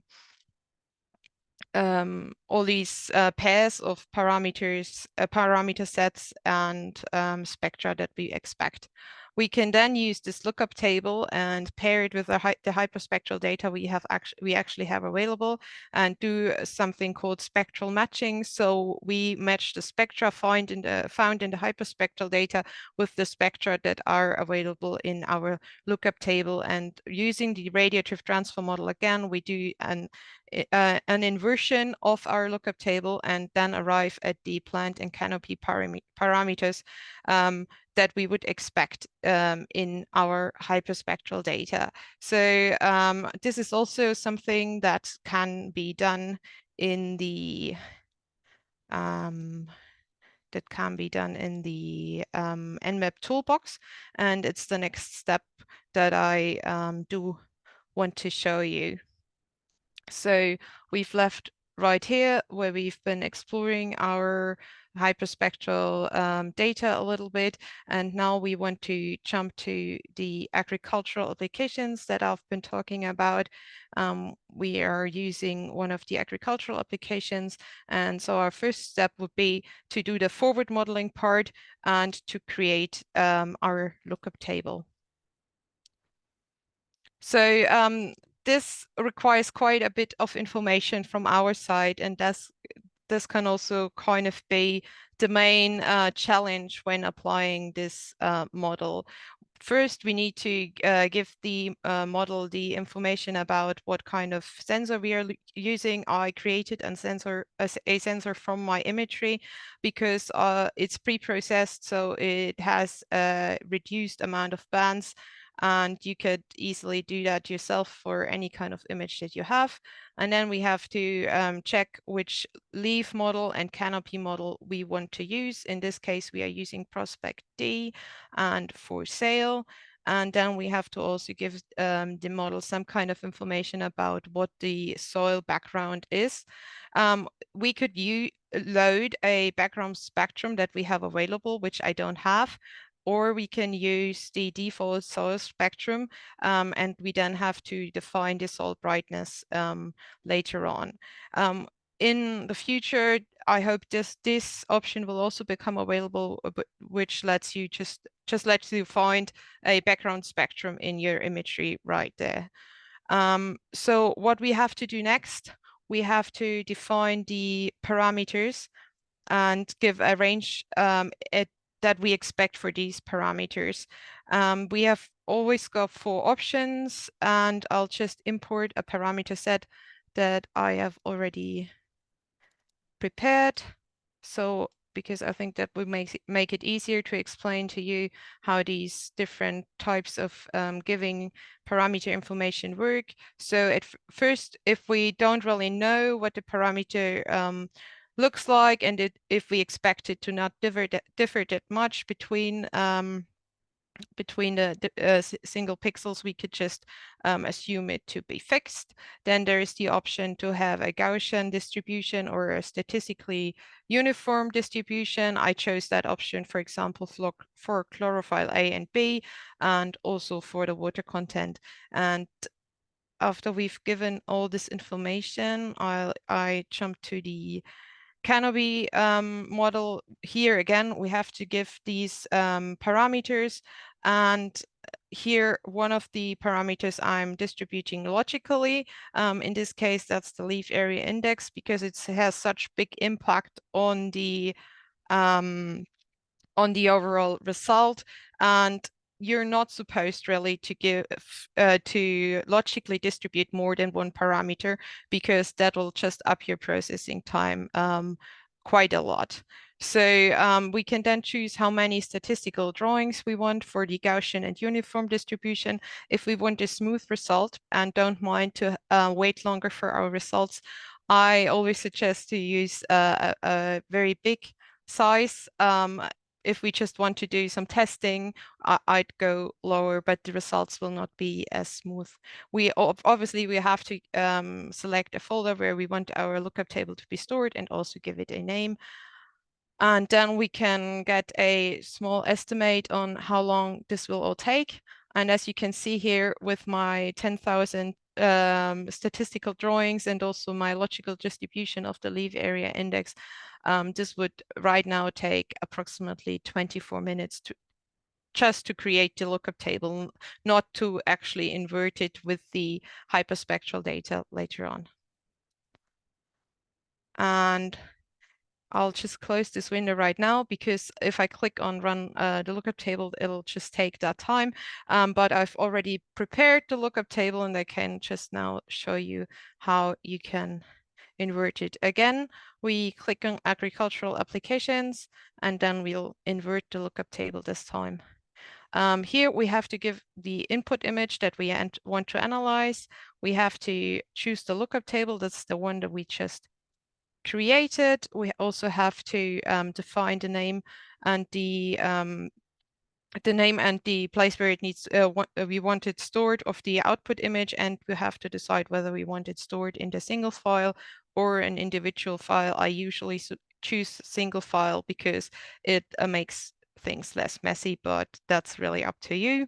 It also lets us add some artificial noise to the simulated spectra from the lookup table, because it's usually happens that the measured spectra are much less smooth than the ones that we simulated. So the matching will be easier if there is some noise added, and it's suggested to add 4% of additive noise right there. We can then choose the function that we want to use in order to judge the matching, and we can also choose the number of best fits that we want to pay attention to in our analysis. I mean, we could just choose the one best fitting spectra for each pixel, but that could lead to a situation where we could get a spectrum that fits well, but the parameters might be completely off. So it's usually recommended to use several spectra and get a mean value for these. So I'm choosing 10% relative. We then have to give the geometry of our file. That is very important, because the observation geometry differs quite a bit between the scenes we will be working with. And then we can also use a mask image. This is something I did for AKTC because it's a small area that I'm observing, and this just reduces the time we need to process drastically. And then when I've given all these kind of information, I could click on start inversion, which is again something I'm not going to do now, because again, this would take quite some time, especially with a big lookup table available. So let's jump back to the slides. I hope you get a bit of idea of how this works in theory and in practice. And this would then be the result we receive from our inversion practice. So right here, I've got two of the parameters that from the canopy from the canopy model. We've got the leaf area index and then also the leaf angle. And in our trials, we found that these two are very strongly depend very strongly on each other. And if we don't get one of them if we only get one of them wrong, the other will be wrong definitely as well. And then we've got the chlorophyll inverted right here, also the brown pigments and the plant water. And what we can see is that for many of these parameters, it simply doesn't make sense to invert them in non-vegetated areas. So if the NDVI or if the LAE is too low, it doesn't make sense to invert them there, and we should not interpret them in these areas, so we should pay attention to that. What we also found is that it is very important to get the soil background right. If we don't have a spectrum available, we should definitely set the soil brightness with much care. As this is quite, as this method requires quite a bit of expertise or knowledge of the plants that you want to observe, because you need to give these parameter ranges. It is also possible to use another method that is available in the Nmap toolbox. It's called the plant water retrieval. And basically what it does look at is a certain wavelength part of the electromagnetic spectrum between 930 and 1060 nanometers. And there we've got a very small absorption band caused by water. And so what we would expect if we had a dry vegetation is just this dotted line up here. And then what we are getting in our measured data is this line down here. And what we basically need to do, we need to close this area right there, and we do so by inversely modeling in iterative steps in order to close this and to get the minimum of residuals. So this basically would be the line where the water content is right in order to close this area right there. And I'll just quickly show you again how to do this in the Nmap toolbox, because it is much easier done than the method using the radiative transfer model that I showed to you before. Again, we go to applications and this time we choose the plant water retrieval tool, and we don't really have to give a lot of information right here. We only have to give our input image now. It tells me that my input image has integer data, so it sets a division factor automatically, so I don't have to worry about that.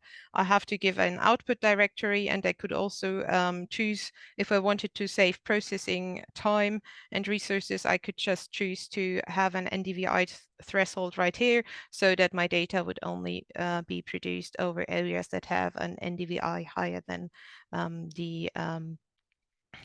the value I indicate right here. I will not run it right now as before, but you can see that is really quite simple, and that is also one of the biggest advantages right there.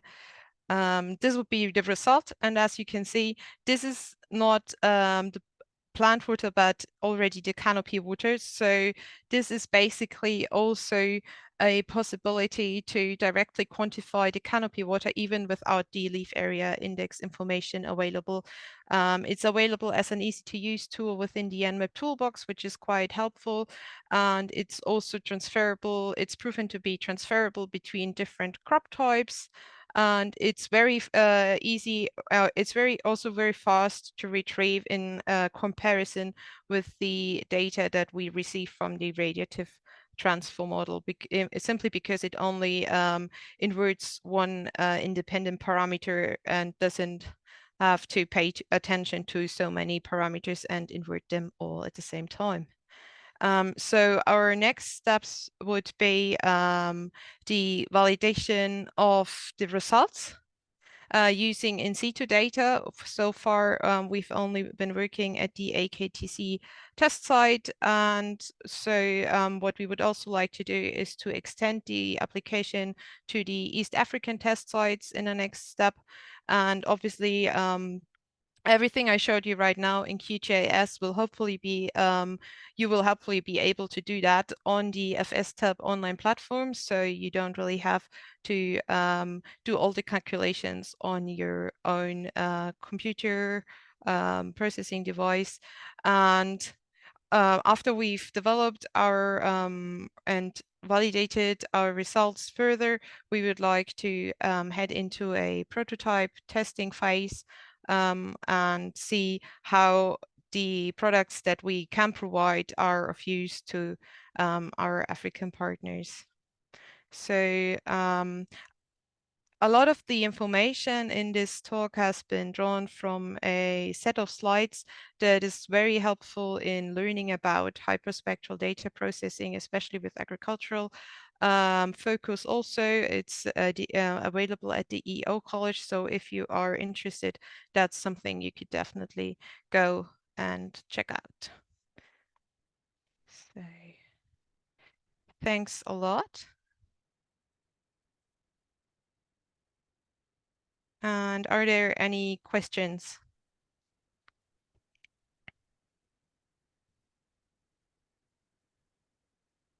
None so far.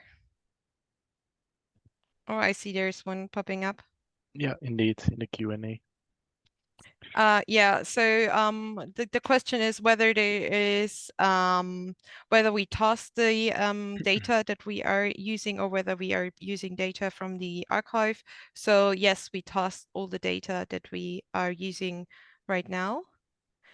And but there's also quite a bit of data available in the archives already, so you might just go and check whether there's data available for the areas that you are interested in, and hopefully also more data will become available, because I think just like with the eco-stress data, one of the big drawbacks right now is the fact that the revisit times are quite irregular, and that it's really never sure you will be getting any data at all at the moment. And that is, I think, a big yes, a big hindrance when we want to have operational products based on these types of EO data. There's another question, whether the data can be used in Asia, specifically in Pakistan. Yes, I think absolutely they can be used there. I think it might be quite difficult to roll it out to areas where there's a lot of cloud cover, because then it will be hard to get data at all. But any kind of area where we have cloud-free days, absolutely, it's possible to use the data.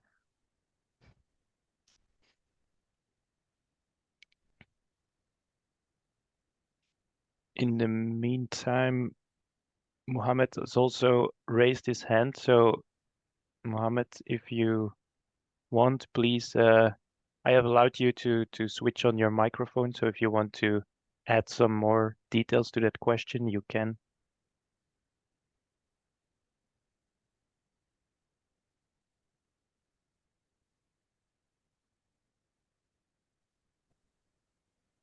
Hello. Hi. Hi. Are you hearing me? Yes, we can. So excellent presentation given by the resource person. I am also on learning phase, currently doing Chrome monitoring from Google Earth Engine, but it's a new tool and I will apply in my research as well. So my question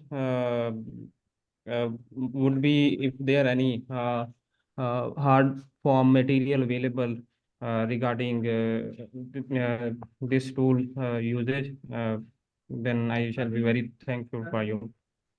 Yeah, there is a whole documentation available on the tool. I think I can just quickly look it up and post it in the chat for you.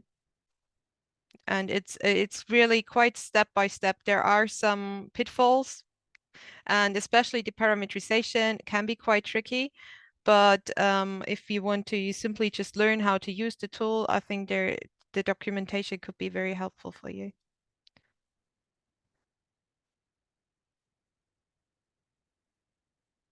Does that answer your question? Thank you so much. I will be in contact after this as well. I have some other questions as well, but I will be in touch with you later Okay. on.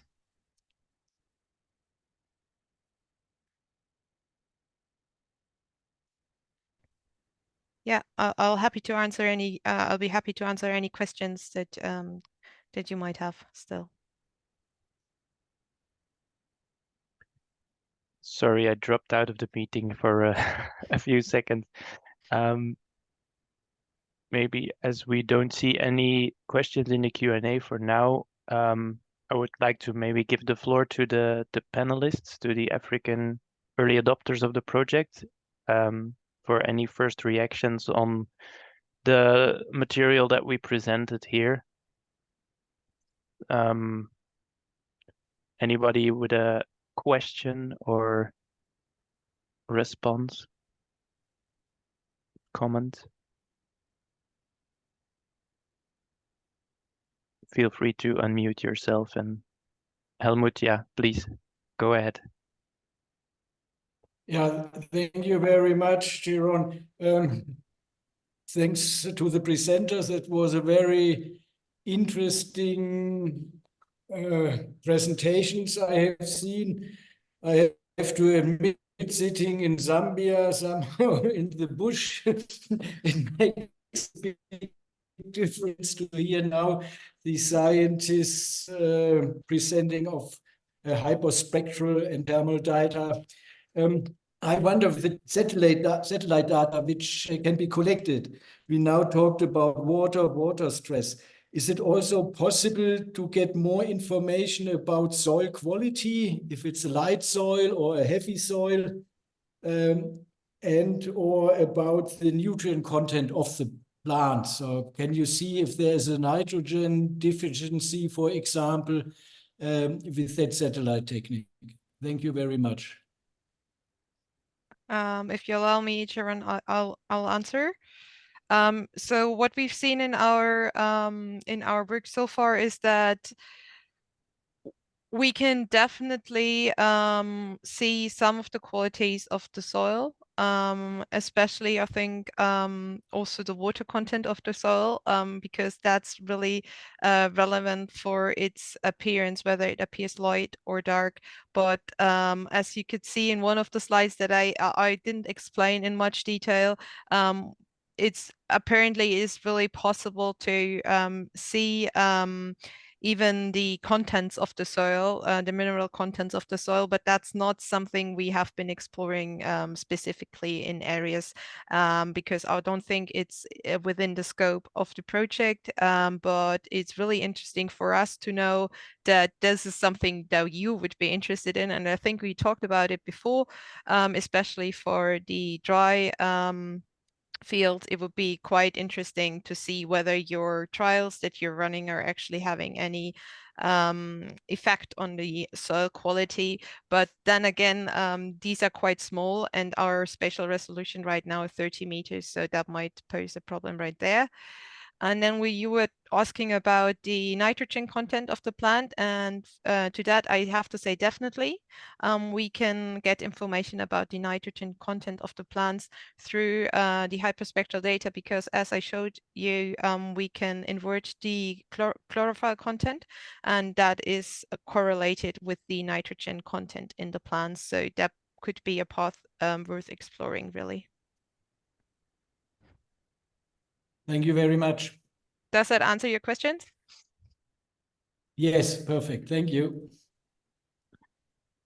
In the meantime, Veronica, we also have a question related to Nmap box, whether it's completely free. But I guess you mentioned that it's completely open source and free to use, right, for anyone? Yeah, I was just answering, starting to answer this. Yes, you just have to have the right version of QGIS, so have a stable but recent version of QGIS available, and then you could just download for free. You could download the Nmap Toolbox plugin within QGIS.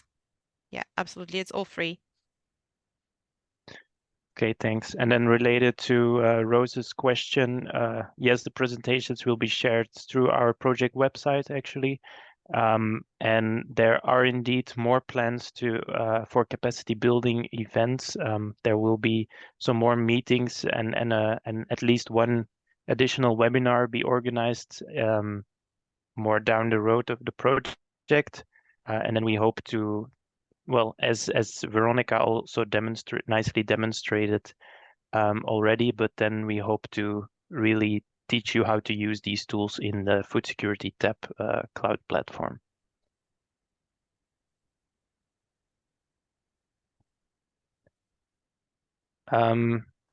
Perhaps while we wait for more people to think of any questions, let me quickly organize a poll in the chat, and also for all the participants not being part of the panel, you should be able to see this.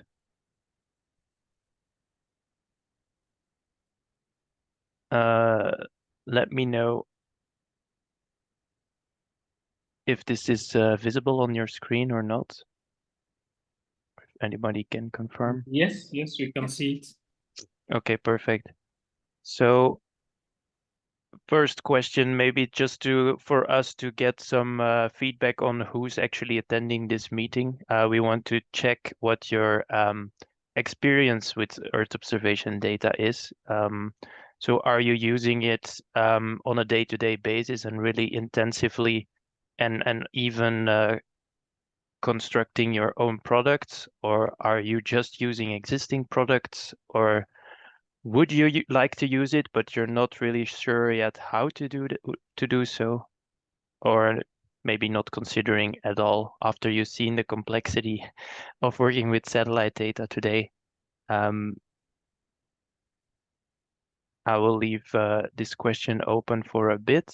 I think from our African early adopters point of view, there we already learned in the introductions that most partners are actually already actively working with this type of satellite data. I'm not sure whether you all have experience with thermal and hyperspectral data. Maybe if some of you can comment on that. Either Rose, I also saw you raised your hand. As RCMRD is maybe the most active in using Earth observation data, do you also have yourself already projects with thermal and hyperspectral data?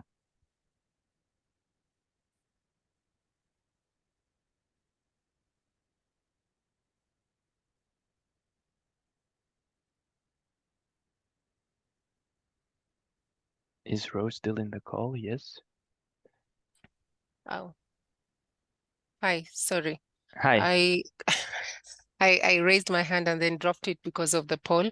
But I had a question on, I think you are aware that RCMRD plays an advisory role, and I was asking if the capacity building is restricted just for RCMRD, or we need to engage some of our stakeholders, because again, some of this, the product is more befitting to them, and we are an intermediary. So that's the clarification I was seeking.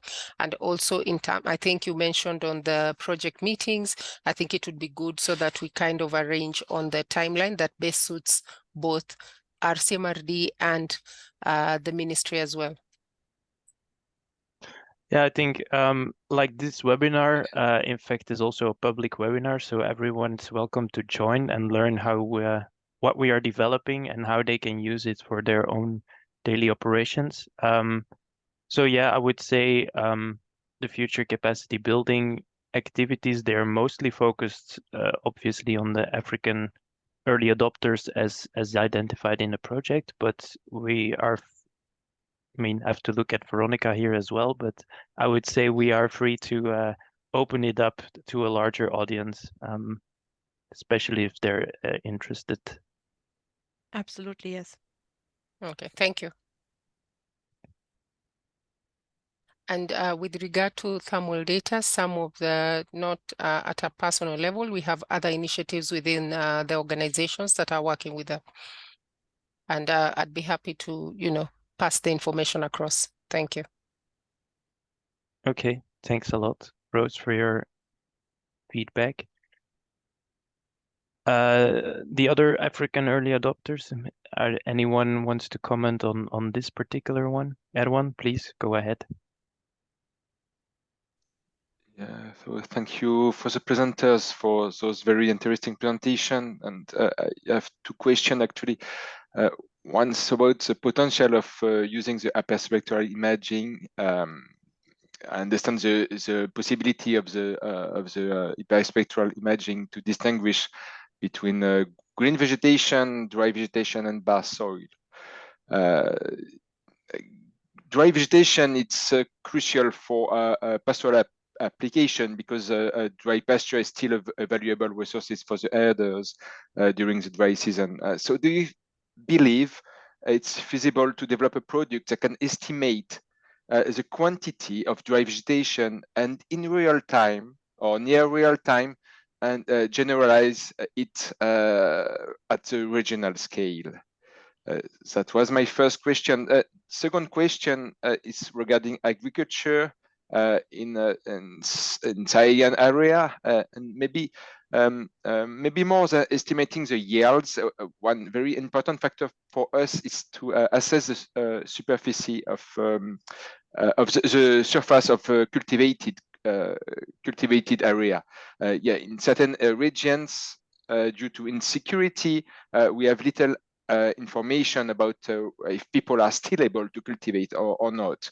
And do you think it's feasible to develop a product that could estimate the cultivated surfaces where the parcels are typically around 1 hectare?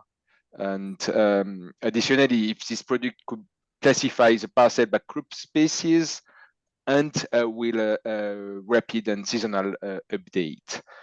Yes, so thank you. Thanks for your questions, Erwan.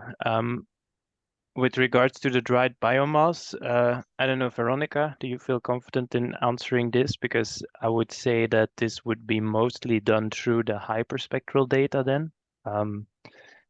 Probably there are also already existing Sentinel-2 based on multispectral indicators for dried biomass, but I'm not personally, I don't personally know all the details about those. We haven't really looked into dried biomass so far. All I know is that we can differ between bare soil and the dry biomass. That's definitely possible. And if we are going to roll out our application more to the Eastern African test sites, I think that might be something that could be of interest there.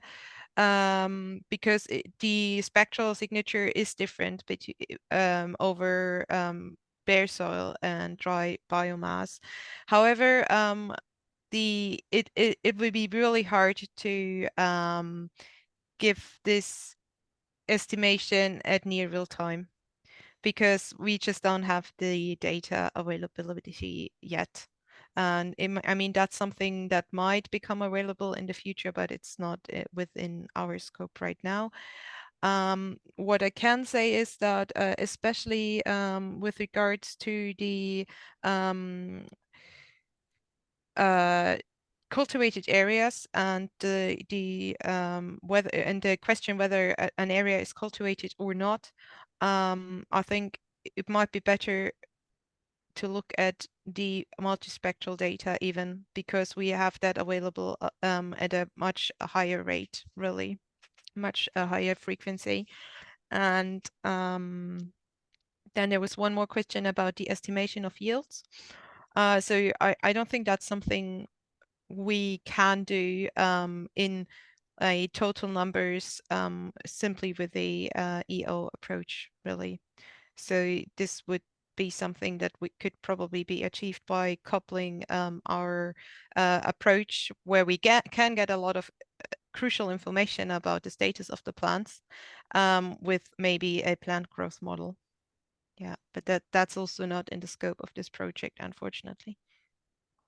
Yeah, I agree indeed, Veronica. Thanks.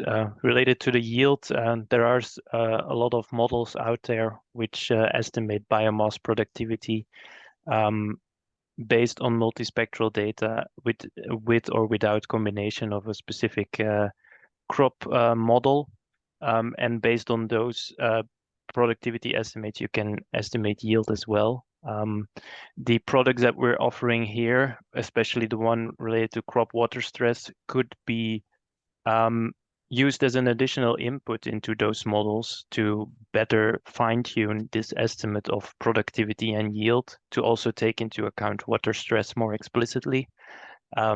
But within the scope of this project, we're not aiming to do a complete yield estimation or come up with a yield estimation product.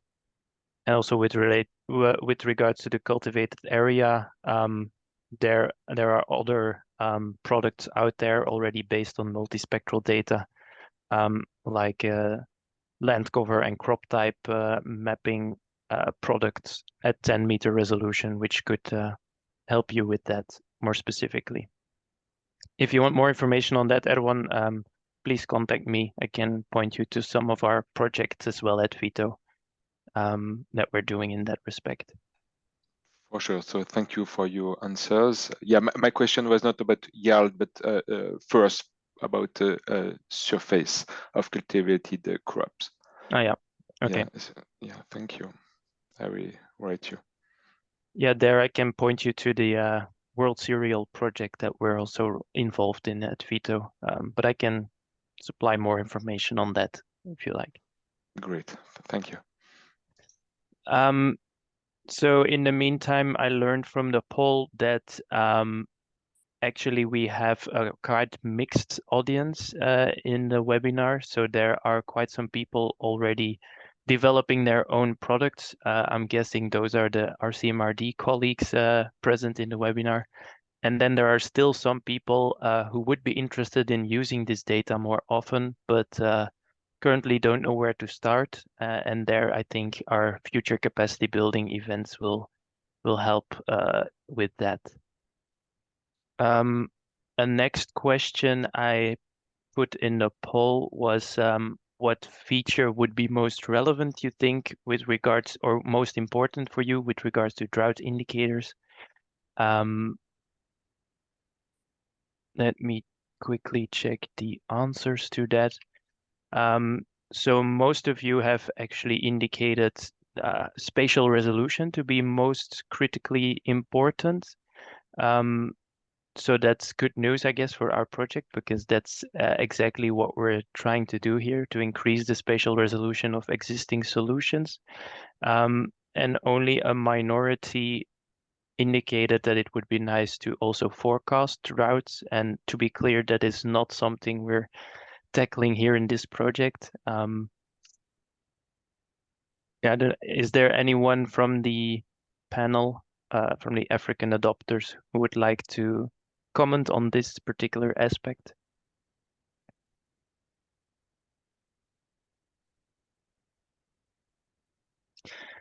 If not, I think this is probably the most interesting question for us as a consortium as well. We have in the past few hours demonstrated what we're doing in this project and how we're doing it. Do you think these products will be directly relevant for your day-to-day work? I see from the reactions in the from the participants in the poll that most of you, luckily, do see the relevance of our products. Yet still some of you don't immediately know how to engage with these products. So there, please stay tuned for more updates on our project progress, as we'll hopefully make your lives a bit easier in that respect, as we'll integrate the products on this cloud platform, and hopefully you'll get easier access to the eventual products there. Erwan, Helmut, Rose, or Zakari, any comments on this, on how you foresee to use actually these water stress products in your own, for your own activities? Thank you, Jeroen. Actually, all the products are relevant for our activities. We have the product we have been using until now have some, I can say, some limitations, like our colleague from ACF have mentioned. For example, if the hyperspectral the hyperspectral product can spot the difference between the green and dry vegetation, so this will fill the gap of vegetation indices we have been using that cannot assess the residual biomass or the dry biomass for the long dry season we have here in the Sahel region. In the Sahel region, we have a short rainy season and a long dry season. So for the hyperspectral, actually, for the assessment of the dry biomass, so it's during the dry season, the dry biomass is consumed by animals during the move. So during the transhumance, is across the whole Sahel region. We have many corridors from the Lake Chad to the Gulf of Guinea. We have many corridors of transhumance. So from one country to another country, animals move during the dry season.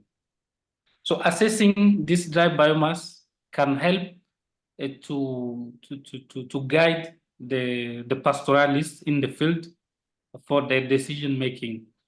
Also, all the drought indicators are relevant, because if we see in the Sahel region, the hydroclimatic extreme in which we are facing, which is limiting a food security, is drought. So if we understand drought, we can improve our forecasting models. We can really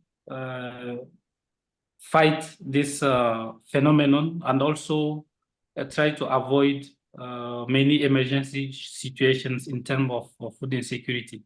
We also have the project of the Great Green Wall, so to stop the advance of the Sahara Desert.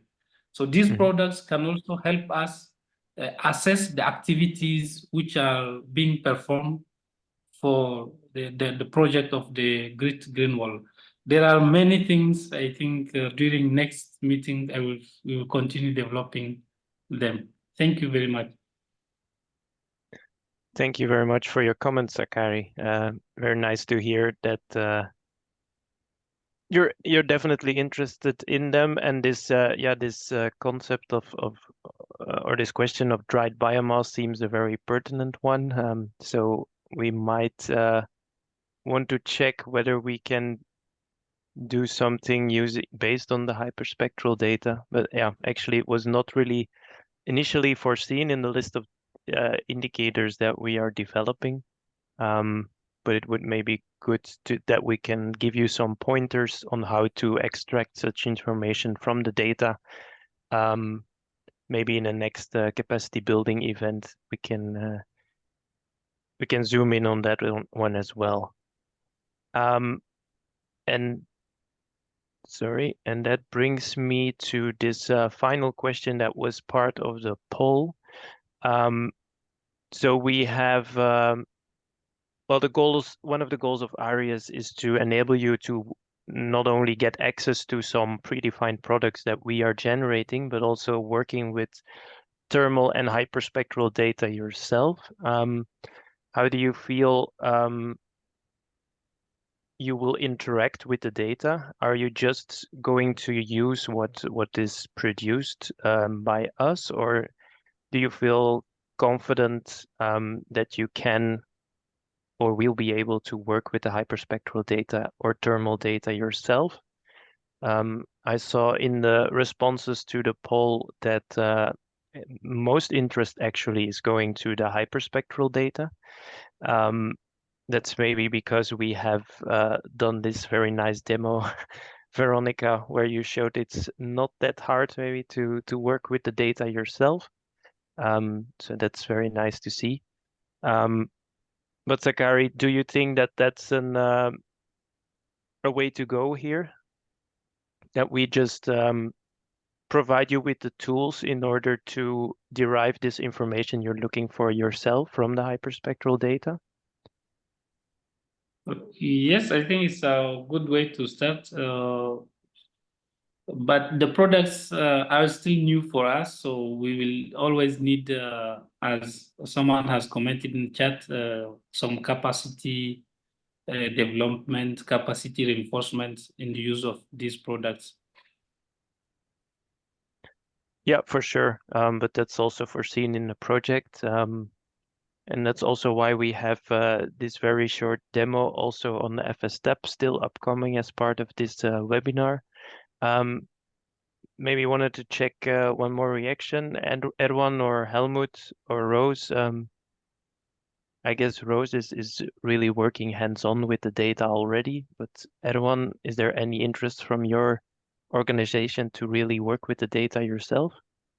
Work with the data, I would say not directly. We will more prefer ready to be used product extracted from the data.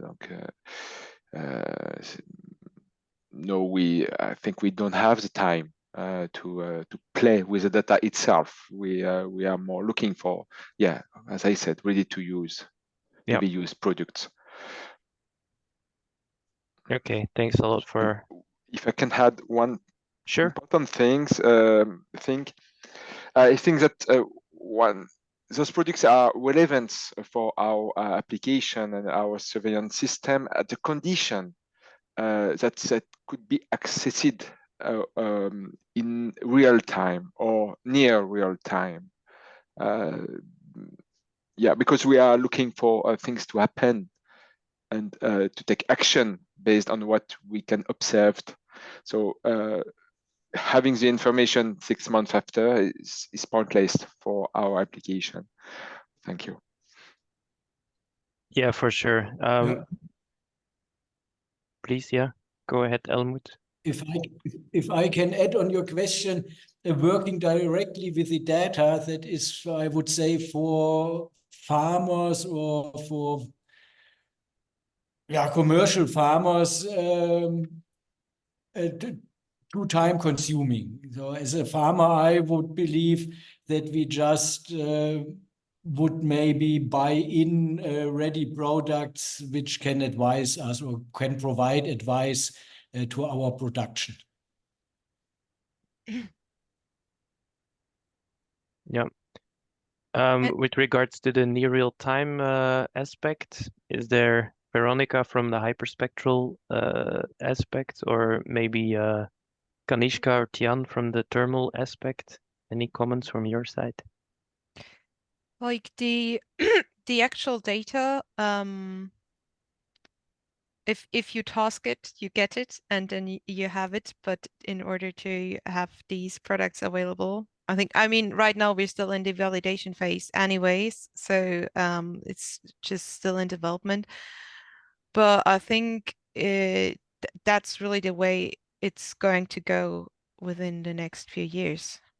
To make these maybe let me add to this that the data we're currently using is also basically data that we use to already have the algorithms available when the Sentinel expansion missions are coming. And there will be both a thermal satellite as well as a hyperspectral one. So that will be LSTM and CHIME. And they're supposed to be launched somewhere towards the end of this decade.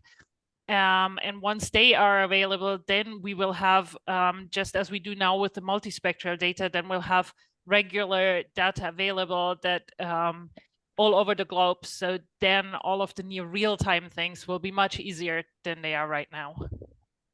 So this is also a preparation for the time when we have all of this nice near real-time data available. Thank you, Silke. Yeah, exactly. Thanks, Silke. That's exactly what I wanted to point out as well. So this is, like I said in the beginning, it's an explorer project project, so we're exploring the potential use of these data sources, but they're not operationally available yet. But the idea is that they will become operationally available in near real time in the upcoming years. Okay, thanks for the discussion, everyone. Veronica, maybe we should move on now with the next steps in the project and the FSTEP demo as well. If there are any more questions or discussion points you would like to raise, please continue to use the Q&A section. We can always come back to it at the end of the webinar.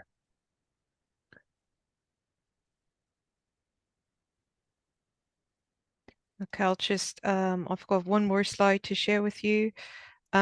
It's about the next steps and the project planning. So the project runs until fall 2024.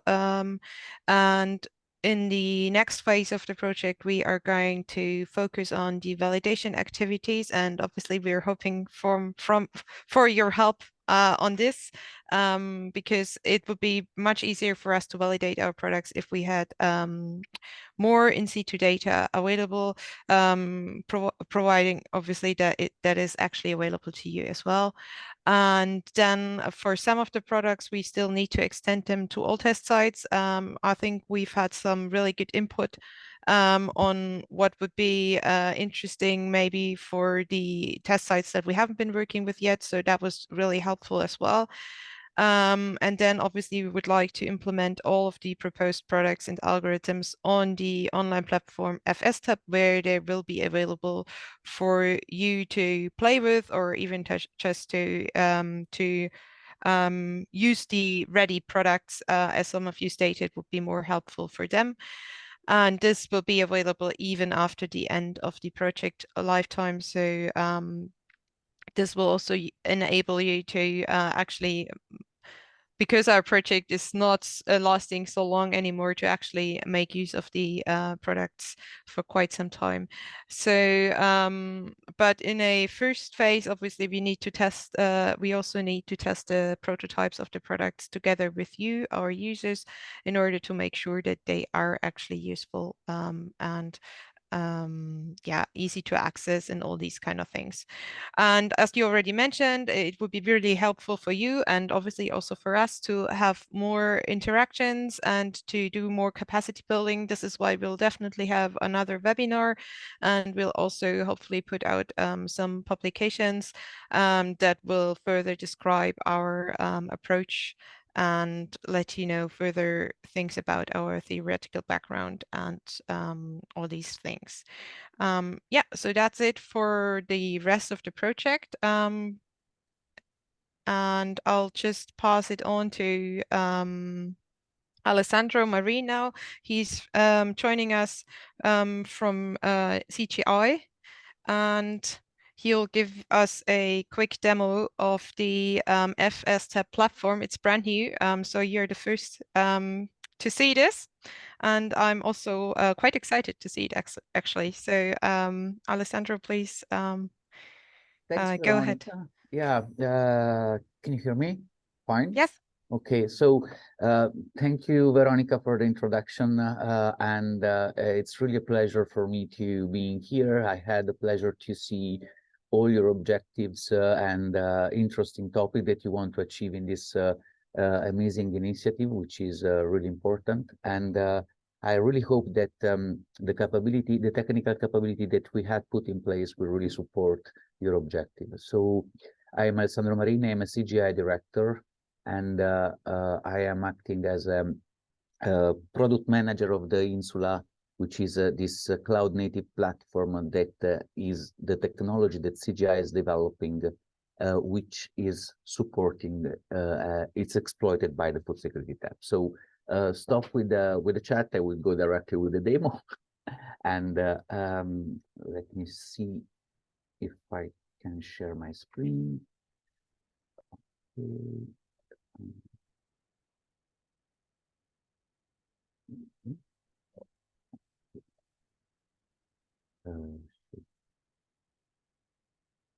Okay. Can somebody confirm that you can see my screen? Yes, we can. Okay, thank you. So first of all, so this is one of the components of the food security tab. We call it DAMA, which is the data analytics and management. As you can see, it's going to be, we have on the top information about, I need to hide this panel, otherwise I can, yes, from here. Okay, sorry. Because it was, there was the, how to say, the Zoom layer, which was interacting with my mouse. So here I'm logged in as a demo user. As you can see here, there will be access to other user interface that I will describe later. And here you have access to the different settings of the background of this demo application. So you can choose between different background. There is also the 2D and the 3D rendering, and you can also work with different map projection. The other important items here is that you have access to the data discovery part. I will go through some functionality and description of this. Let's start, for example, with the data catalog that you have access to. So we have basically satellite reference data, which are data that you can upload on the platform, and the output products, which is the collection of the product that you generate when you run a processor, and then some components, land monitoring services, and especially we have also the EcoStress dataset, which is available on the platform. Just to give you, so the EcoStress collection, it's organized in different processing level, and as you can just see, products are available into the platform. You can bookmark them and eventually use it for processing later. Bookmark are basically collected into your storage section in this part.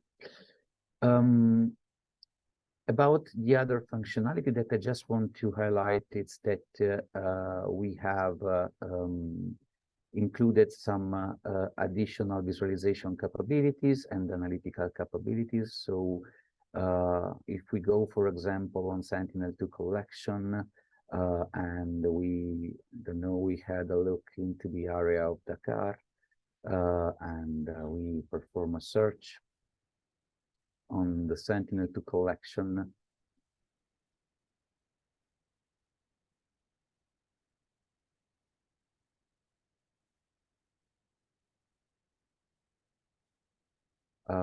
So you not only have the possibility to, of course, browse the catalog, but for this collection, you also have the possibility to add directly the Sentinel-2 acquisition directly on the map, and to analyze them with the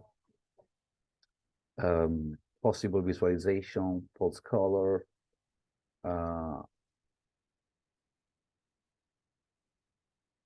NDVI, which is directly computed on the fly, but sorry.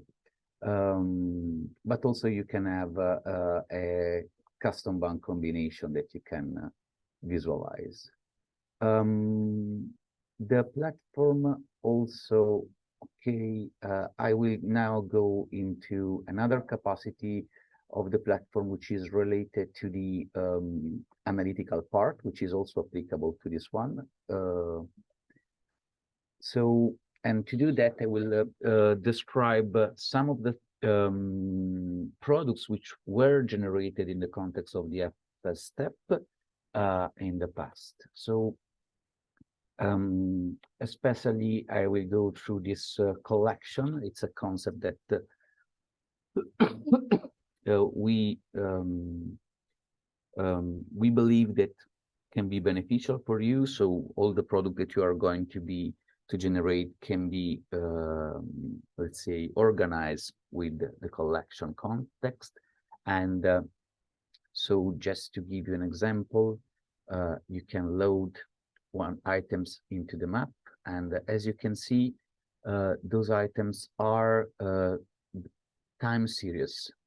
And you can first start zooming on the time extent of the value. As you can see, this was a fraction vegetation cover, which was computed from March 2016 up to 2020. Is it possible, of course, to play a bit around with the legend, which at the moment is fixed, but we can include different color table, of course. And what I would like to show as a preliminary feature, it's the swipe tool. So one of the things that I can do is that, for example, I want to see visually how this time series evolves in time, just visually. So I can just clone the layer here, and I can unlink the two and move it in time. And what I can do is to use the swipe and move from one to the other.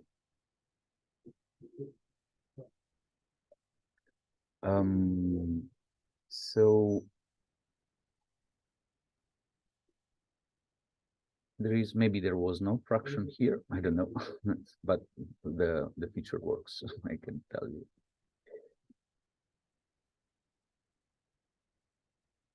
Okay, strange.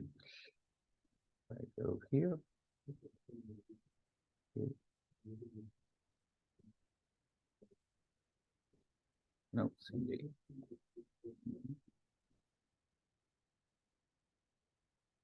Yeah, okay, there we go. So the platform, as I mentioned before, so now that I've shown this functionality, I will also go to show the analytical capabilities. So, because one thing is the qualitative representation, another thing is the quantitative representation. So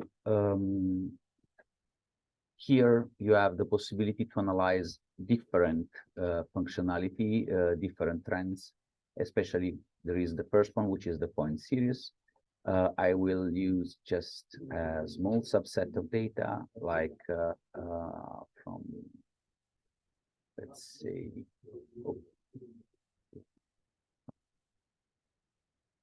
like 2 months of data, let's say.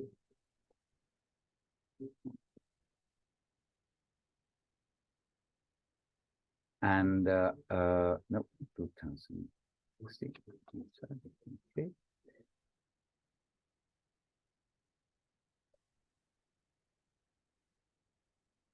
Okay, I can point one item, I can apply, and okay, only one values. Interesting. Back to the parameters. So maybe let's go to the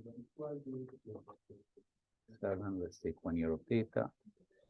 Apply. Oops.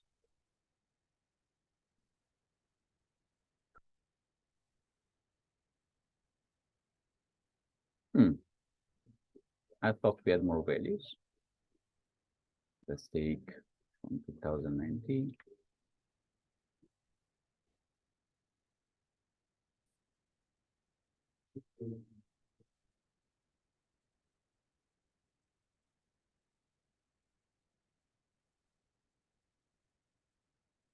Okay, so there is some data. Okay, so this is the trend analysis of this related to this point. Of course, I can, for example, have a comparison with another point, which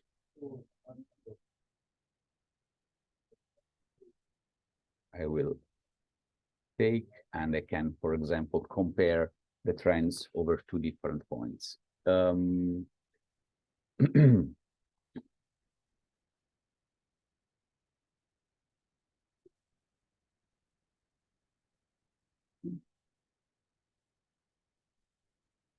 Okay. Another thing that the platform enables is to analyze, for example, transect. So you can, for example, for the different times, select a line. I heard that, for example, it would be, you will be interested in also in the Great Green Wall, and maybe this functionality can be helpful to analyze the plot over a certain line, over a certain area. Other functionality are related to the area statistic, where you can select an AOI or import that as a shape file as you need, and which provides you trend and statistical trend. So basically, for the given time, you have the minimum, maximum, the mean, the variance. But most important, the final one, functionality, it's an area time series, which I will just select 2018. Okay.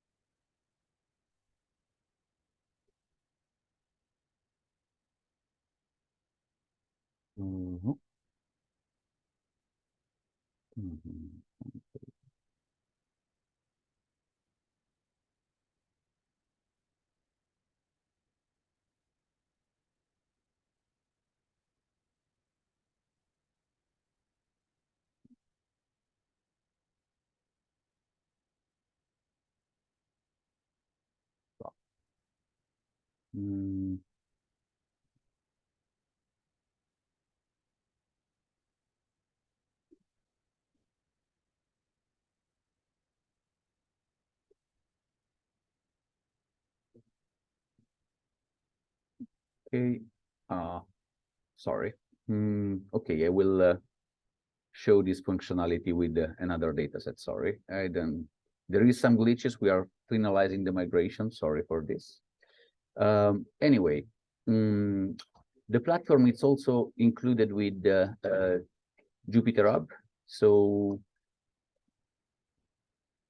once you are signed in, you can create your environment for with Python, R, Julia, if you need to start notebook and start experimenting the platform. You will also be provided with a tutorial to explore the platform APIs. I now will go to the other two interfaces of the platform, which are the SEER and the advanced. So, so for what concerns the SEER part, it's an interface that enables you to process data with the available service which are on the platform, and then to monitor the processing service that you are doing. So the platform supports different type of processing, one which is standard, one which is systematic, and one which is event-driven. Just to provide you an example, you can have a look and explore the services. Here there are a list of available services of the platform. Some of them are parallel processor, which can take advantage of the infrastructure and scale horizontally. And other one are, for example, interactive application. Which include Snap, include QGIS, and Orfeo Toolbox as well. When you select a service, a processor, like let's say search something that we are all familiar with. So you can select the processor, then you can go and select the input type,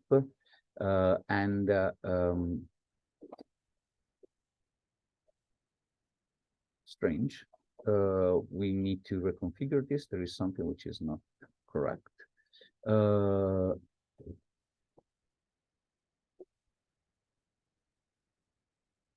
But basically, from here, you have an interface to select the input from a catalog. And once the input are selected, you can go in the output parameter. Okay, let me share one.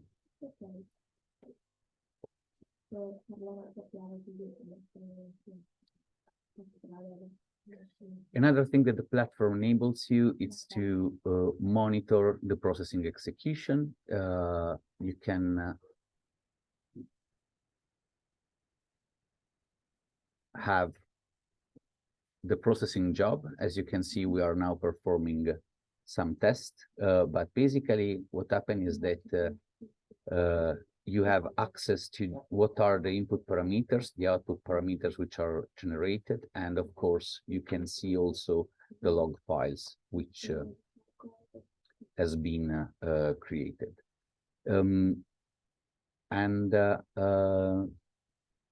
The last thing, it's the possibility to develop service and integrate them into the platform so that you can then find your service directly here.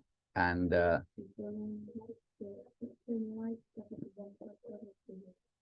these are not okay. You can find your service directly here, and you can sorry, you can execute them on the input image that you want and run it on the cloud.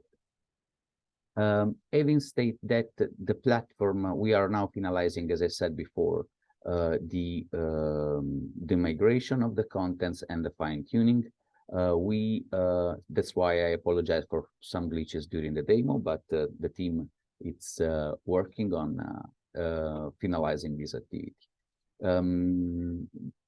I think that we have kind of an acceptance in a week from now, and we're looking forward to support you in your activity with our platform. Thank you so much, Alessandro, for this demo. Happy to see the platform is up and running. So we look forward to integrate our services in here. We might need to have more detailed instructions on how to do that exactly for each of the services and products we're developing. But seems a very promising way to showcase our results to the community. Thanks. Thanks, Joran. My pleasure. And actually, I was just wondering.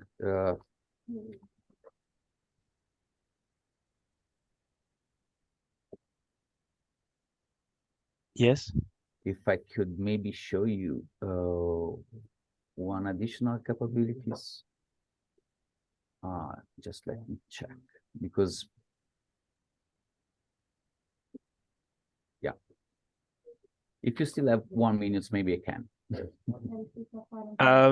Yeah, I guess if it's only 1 minute. Okay.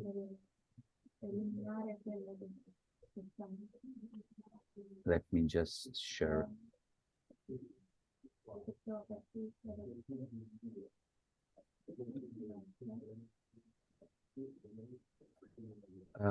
Okay, so you are seeing the version of Insula, right? Not branded. Yeah. So here I have the a time series layer, as I showed you before. I can zoom in on the data set, which is something related to the sea. I have again some additional information here, which are related to visualization of different color tables, which can be applied. But and you have also information of the units, and you have automatic filtering here, and something that already provides you a certain level of analytics directly on the platform. On top of that, what I wanted to show you is this area time series, which I believe it's some of the functionality that we are looking for. And especially if I select an area and I select a certain time frame and apply to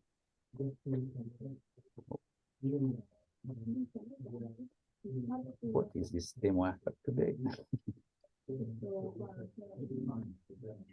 Yeah, so the idea is not only to generate the products, but also to visualize them for your area of interest as a time series. As a time series, but also to perform analytics on top of that. And okay, there's something which is okay. Okay, there we go. So as you can see here, for the area that I have selected, I have generated the time series of all the acquisition, all the collection. I have a certain level of distribution here in time, how I can see them as a basic, as a percentile. I can see all the plot as a grid, or actually as a list, according to what I prefer. But important thing is that the platform is performing the analysis over the AI for you, and you can then analyze the data and then export them according to your preferences. Okay, thanks for sharing, Alessandro. Yeah, that's the direction where we want to go. And by the evolution of the project, we are going to include also the Open Data Cube, which will support, let's say, a wider processing in terms of scale. So that's the future for us. Thank you for the extra time. Yeah, with that, I think we have come to the end of this webinar. Thank you to all participants, and especially to our panelists as well from the African Early Adopters for your attendance. If you want to get in touch with the consortium, please visit us at our website, eoafrica-aries.org, where you can find a contact form and also a bit more information on the project. We will also use that website to communicate about any other upcoming event or meeting in the context of this project. Any other last words, Veronica, from your side? Yes, thank you so much to all of you for joining and for being interested in the products we are developing, and we are really looking forward to being in touch and working with you on further developing our products that we presented today. Yep, definitely. And if you have any other leads on existing data sets that we might be able to use to validate our products, please also get in touch. We would be happy to collaborate more on that. With that said, I guess we'll close the meeting for now. So thanks again for attending, and hope to see you soon during one of our other activities. Bye-bye. Bye. Bye. Thank you so much. Bye. Bye-bye. Thank you, everyone. Bye.